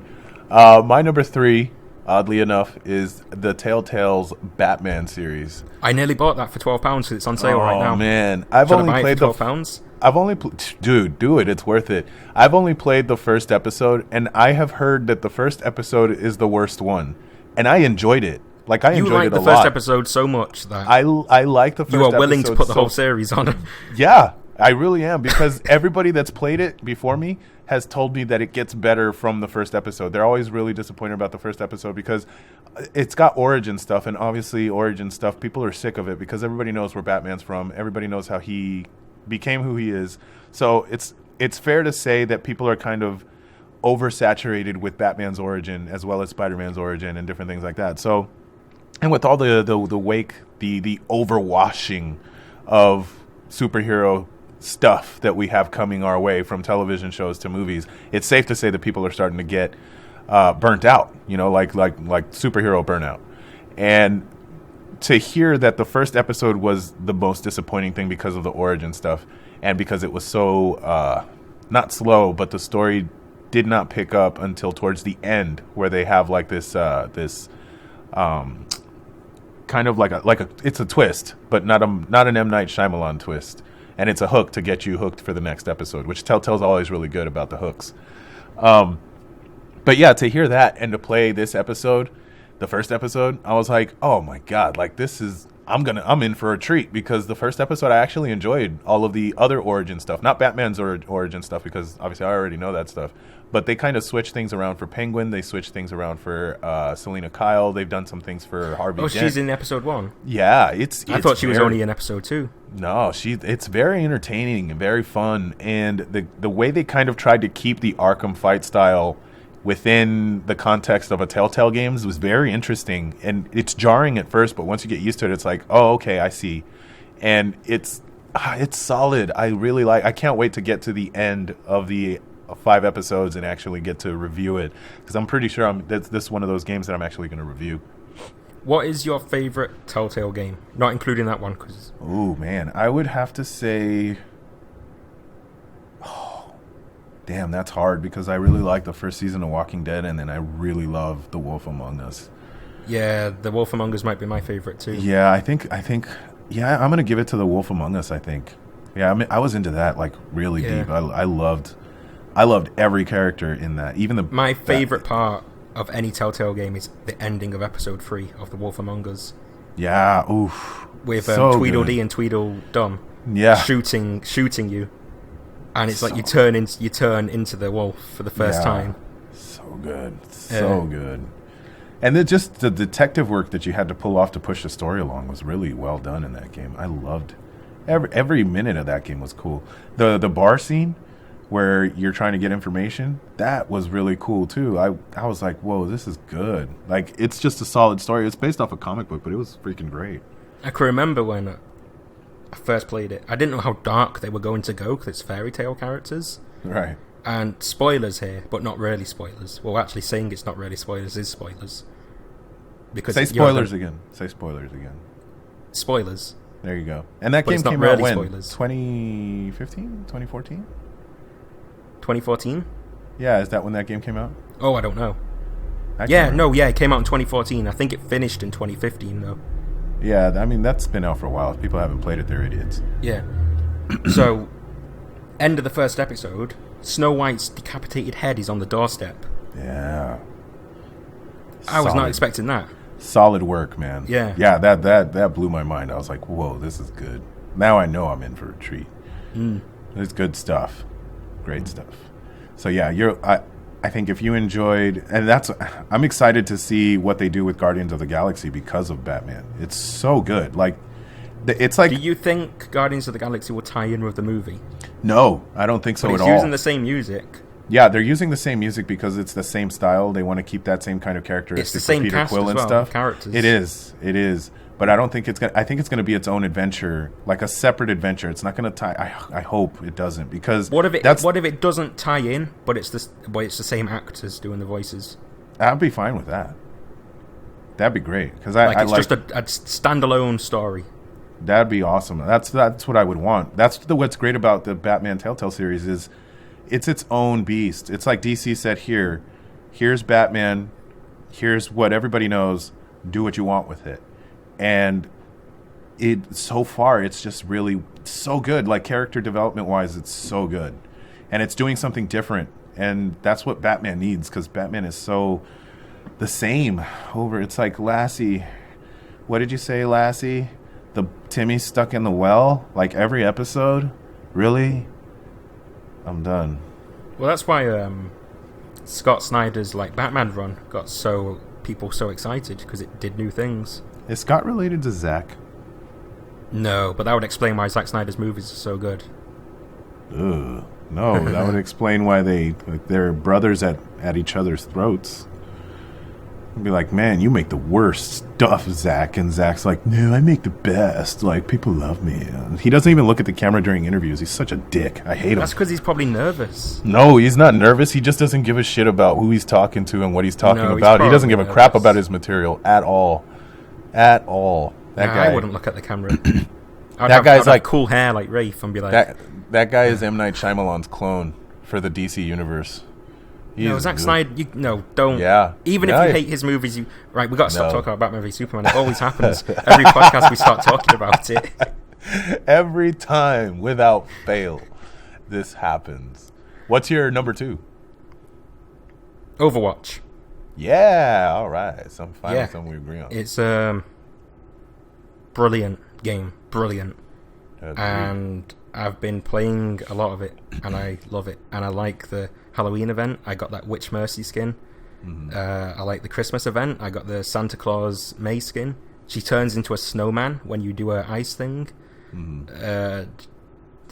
Roadhog dresses like a giant reindeer. Hell yeah.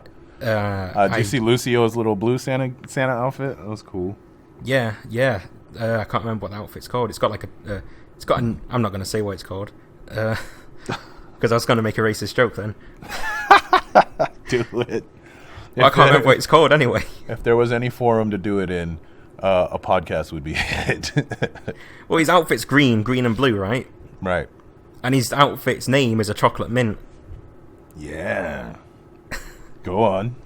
But that's the as far as I'm willing to take it. You can make your own punchline to that joke. Nice. Got it. Good stuff. Let's see. We're running. Overwatch though. Can we? Are you running out of time? We're running low. Yeah. So go ahead. Go shoot your shit. Just congratulations to Blizzard for. Congratulations to them for making Tracer a lesbian. Yeah. Hey, good on them. That's good because nobody. Not just because it's a lesbian, but because it's the mascot of the game, and I think that's important. Yeah. Honestly, that's one of the things I actually agree with you on, because there's not enough homosexual representation in any game, really. I know that BioWare tries to do it, but it's like BioWare does it in the cringiest way possible. Yeah, BioWare does it in the sense where it's because the characters are more indicative of falling for the player, not the character, if that makes any sense. Well, because if the character was essentially gay or lesbian and that was it, you have no choice but to play as a gay or a lesbian player, then that would make more sense. You know what I mean? But the way that the game is written and the way that it's played out as you're supposed to be straight. You see what I'm saying? And even that is cringy. Everybody's supposed to just be bisexual, and then you just pick the one you like the most. Yeah, but that is still cringy as all hell. Like the way I'm BioWare not too does bothered it. about that, because it makes sense in the context of a choose your own adventure. That's Right. what it would be like. It's just make the romance feel like romance. Right. You know, because right now even though I really like Liara and Femshep, the only reason I stuck with it is because it's a flipping hot alien chick who does lesbian stuff. You know, I didn't stick with it because of, the emotion's so strong. In the first game I did. But oh, yeah, the first game was awesome. In the second game, it's like, nope, not cheating because I want to stay with the hot alien chick. Third game, I'm only with this because now I want to see them have sex. It's like... Yeah, that's... You know, it's like they lost it. Yeah, they totally dropped the ball there. They could have done something amazing, and they kind of... Like Overwatch, like I agree with you, as far as making her a lesbian works in the scope of the fact that she is awesome. Just as a person, she's awesome. You know what I mean? Like, her character design is great. The way she moves is great. The way she plays is fantastic. And she is a staple of the characters, like the staple that represents that game. Yeah. Her posters are freaking everywhere. Yeah. And she's just really fun to play just in general. I'm glad that the lesbian community finally has, you know, something. At least something. This could be the beginning of something. You know what I mean? Like, it should be... Somebody's breaking down these doors and walls to make sure that these people are getting...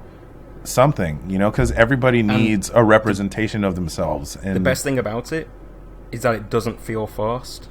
Right. This didn't feel like Blizzard being like, we have to change a character into a lesbian. Right. You know, because they played it smart. They knew that. They probably didn't know it was going to be Tracer at first, but they knew that they were going to reveal a character as being LGBT. They could have made any one of them a lesbian, honestly. I mean, Widowmaker, yeah, you could have made the Russian chick. Russian chick you is can't about make as her lesbian, though. You can't make Zarya lesbian. Yeah, because she's this butch, and it'd be kind of really bad. Yeah, it would be a bad representation, but a representation nevertheless. And then, you know, now you Tracer. can, though. Yeah, now you can. Now Tracer's your first. She can be a lesbian. Well, they could all be lesbians now, for all anybody cares. You know, that's what everybody wants. That's what everybody wants to Overwatch. That's stupid. That was a lame joke, and it fell on deaf ears. Anyways, I didn't even hear it. I was laughing at myself. Yeah, that's, as I said, deaf ears. What was my number 2? Oh, my number 2 is Uncharted 4. Uncharted 4, for all the reasons that we spoke previously about, and so much more. That game is awesome. The one thing I am kind of disappointed about was not the ending, but kind of the ending, was the fact that the ending took so long, or the prologue, not prologue, the epilogue. The epilogue, yeah, where it was like, come on, girl, like just move. You know, she couldn't even climb a damn rock. It was really upsetting. I was like, where is everybody? What's going on here? But, you know, you start looking at the history of the Uncharted stuff in that cabinet, and that was, like, honestly, for me, that was heartfelt because I have played through most of them, and I remembered those moments, and I was just like, man, this is so good. I like that.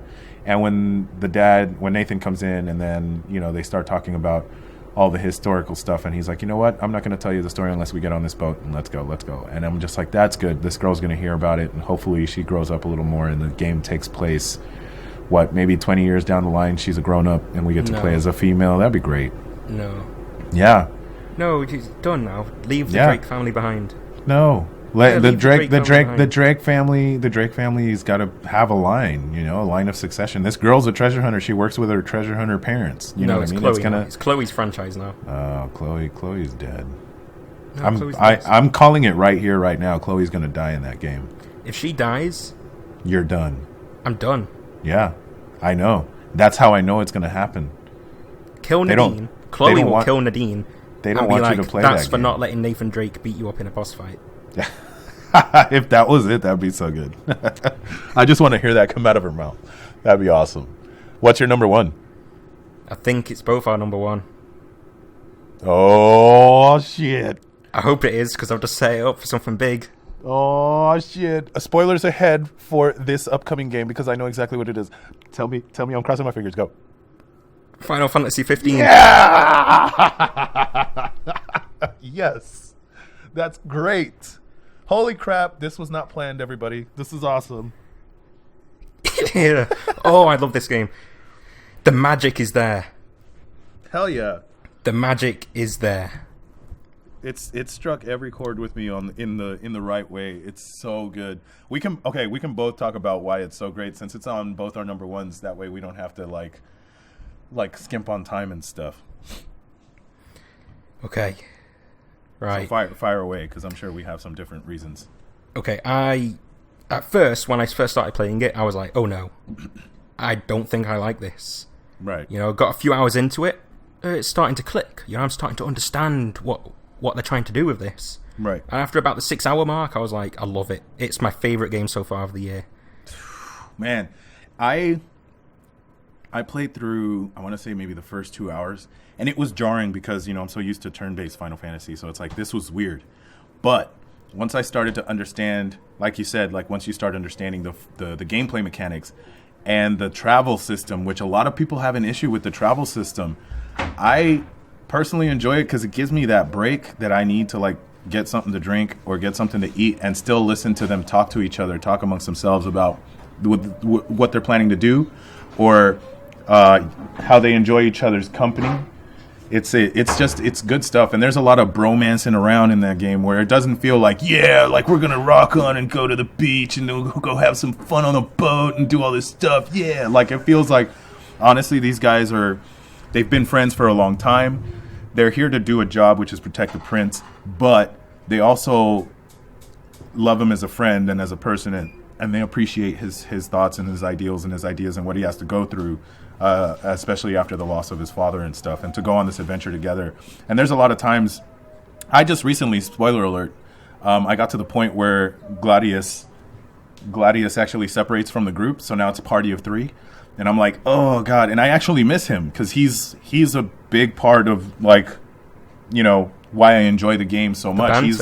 The banter between him and the fact that he seems more than what he is. He seems like the muscle, but he's actually really smart. He sits around looking at books all the time and reading and stuff, and that's really entertaining. Little things like that is fun. But the gameplay is so good, and the boss fights it's epic. I just summoned Rama for my second time, and I was like, oh, it feels so good. Like you said, the magic is there. Gameplay is there. It's fantastic. I enjoy everything about it. Now you go. The characters, at first, you don't really like them, but then you start to realize the intention, and like I said, it all clicks. Noctis he's just awesome. He's like, at first you're like, oh, he's a spoiled brat, oh, he's not, he don't care for his friends. But then when you finally realize why he acts like this, I don't want to go too far into the future because you're only on chapter 6 or 7. Right. It all works, and the side characters are my biggest problem with the game, because it's like Aranea, she's underused, she's awesome in every scene she's in. Yeah. And you're with her right now, but her dragon, can I say her dragon armor kicks ass. I wish the characters could have more outfits. There isn't enough. They're adding more outfits in DLC. Oh, sweet. For free? Free DLC, actually. Oh, God, I love these guys. Okay, go ahead. Continue. Yeah, free DLC. Oh, and they're also adding new playable characters at some point in free DLC. Oh, God, I love these guys. Yeah. Anyways, carry on. Right, it's like, the side characters are awesome, even if underused, like Aranea. Yeah. She stands out instantly. Cid, he's one of the coolest looking Cids of the game. Hell yeah. Of the franchise, like this small old man that walks around and talks like a badass. Biggs and Wedge. Biggs and Wedge look great, and they're still. Oh yeah, you just met Biggs and Wedge as well. Yeah, it's so good. I like. You meet them again. Oh, it's so good. I love it. And Cindy, who should be called Sydney, his granddaughter. Right. She's like a fun character. I wish she was able to join the group. Because it's like. Maybe that's who they're adding. I hope so. Mechanic abilities would be pretty cool to fight the Magitech guys. I love the references, like the Magitech armor. That's something from Final Fantasy VI. Nibelheim, Final Fantasy VII. You have every freaking soundtrack from every Final Fantasy. You can actually buy all of the soundtracks. Mm-hmm. I just bought the soundtrack to Dissidia. And then I bought the soundtrack to Final Fantasy 1, the original one, which was it was so good. Like I would listen to it as I'm driving, and it's just great. Like it's awesome. And then all of a sudden, the Final Fantasy 7 soundtrack came on, and I could hear Genova's song, the boss battle song. Freaking, it's touching my heartstrings in ways where it's like it's working on nostalgia as well as something new, because it's so good. Like I don't understand the hate. And the new soundtrack is awesome. Yeah, there's some parts where like it feels like they got some generic music, like the village. There's a village in what's that one village? It kind of reminds me of Brazil and Cuba. It's kind of like Hispanic, but that song that they play The there, main like city area you yeah, go to? yeah, where you first stay in the hotel before you get Titan. Yeah, that city right there. It seems like it's a generic song that they picked from somewhere. Like, oh, it's samba, you know, and But it just sort of get any fits the samba tone. song. It kind of does, but I would have preferred like a composed one, you know, because I like the composers for Final Fantasy. That's one of their top tier things is the composing, you know. So, and other than that, I have like literally no complaints about the game. The game is, for me, it's been epically fun. I haven't had so much fun playing a Final Fantasy game since Final Fantasy I want to say 7, but I did have fun playing 12. I can't wait for that remake to come out too. Yeah. But yeah, the ending of this game, don't not ruin gonna it. even hint at what it is. Yeah, I'm not even gonna hint at what it is, but it's I've been playing it every day and posting videos and just enjoying my time with the game. I'm like, sometimes I'll take my time exploring certain things too, but it's so good, so fun. The one thing I do miss is treasure chests. I miss treasure chests like a son of a bitch. I've seen them. They are in the game. They are in the game? Cool. Yeah, they are in the game. You can find some. Oh man! So while we're on the topic of Final Fantasy, this is the last thing I'll mention because the ending, though. I'm spot on ending. Sweet. I'm kind of running out of time here, but World of Final Fantasy. Have you played it? No, but I want to. Okay, I have it, and it is the best Pokemon game you will ever play in your life. I don't think Nintendo will ever even come close to what they've done with World of Final Fantasy. It looks like what Kingdom Hearts 3 is going to look like. It's very beautiful and colorful and bright and happy and fun. That game is fun. The epitome of that word. It's so good. Like, just the mirages is what the Pokemon are called. But just catching them, and each of them has a characteristic. You learn your spells from having them stacked on you. It's so, like, the whole battle system is fun. It took me back to a time when RPGs, the turn-based RPGs, were just really enjoyable and really good. Like, you could sit down for 12 hours and not even notice that 12 hours has gone by. That's World of Final Fantasy, which I would just call World of Pokemon. When I do my video on it, that's what it's going to be. I'm going to use a Pokemon font and be like, the Pokemon game that's never been. This is what I've always wanted from a Pokemon game. 15. Game Yeah, of the year. 15 is Game of the Year. Top tier, top notch. It is my favorite game. How does it feel? Much. How does it feel to? Because I like Final Fantasy 13. I really like it. So how does it feel for you as somebody that's lost their love for the franchise to have this game? Oh, it's heartwarming. Like, that's exactly what I feel. I feel like a kid again, playing something for the first time that's really got me. Like, the more I play, the more excited I get about the next plot and the next plot and the next plot. It's just, it's so good. It's so good, and it gets better every time you play. The bosses get bigger. The monsters are getting bigger as I traverse the land and stuff. And it's just like, even Prompto taking pictures is fun. Like, it's just kind of like a review of your quests, and you look and it's like, oh, I remember that. That's cool. And then you save those pictures, and I started posting the pictures on Twitter like an idiot. Have you had the photo bomb yet? Which one? There's only one that happens. There's a mega photo bomb. That's the one I got. You've met this character. Have you had the photo bomb from Gentiana yet? Yes. Yeah, that's so cool. Yeah, that's so good. Like, that game is great. And I have a feeling, because especially when you're traversing the cave, you know how when the caves get tight and you have to kind of sidestep through? Mm-hmm. There's a scene in the Final Fantasy VII trailer where you do that. So I have a feeling that a lot of the gameplay is going to tie into Final Fantasy VII, the way Final Fantasy VII looks and plays. If you watch that trailer again now, having played 15, you see, oh, okay, this is how that's going to work. You see what I'm saying? Because it looks like you're switching between Barrett and him, but you're not. That's probably a team attack, which is technique attacks. That's probably what that is. Yeah, that's the technique attacks is what I'm saying. Like, it's so good. So after, like, you activate Barrett's technique, which would be Big Shot, and he does his big shot, and you go in with an Omni Slash or whatever, just a regular slash, how Nox kind of does. You know, it works. I don't mind it.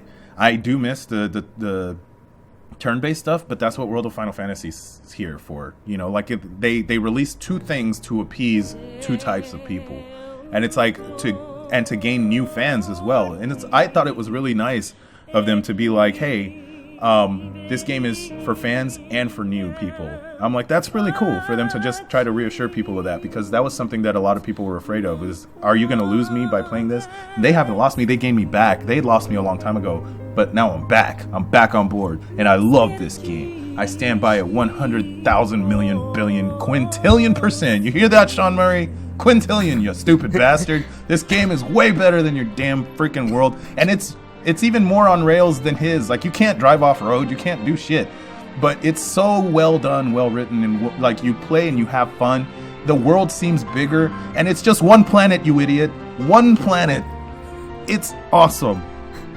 And it's not randomly generated. And it's not randomly generated. So it's all interesting. Very, very interesting. Oh, God, that felt good. Damn, we rolled on 2 hours. That is fantastic. That is good stuff. There's a lot of good stuff in here. Well, thank you for being here. You can find me on Twitter at TheRealRock1. Where can they find you, Nox? MG Noxer on YouTube, MG Noxer on Twitter. Oh, and on YouTube you can find me at Rocky Chavez. I thank you guys. If you watch this video all the way through, kudos, man. Because I don't know if I could sit through 2 hours. It was hard for me to sit through 2 hours here, so... Thanks. But... anyways, if you want to see more of our videos, stop by our YouTube channel, subscribe, like, comment, do what you got to do. If not, we're still here for you. And as always, I will catch you in the next one. Thanks for watching. And go get Cindy to wash the car. I've done it. Yeah, it's good. It is. She did a good job. Yeah. She got rid of all that mud.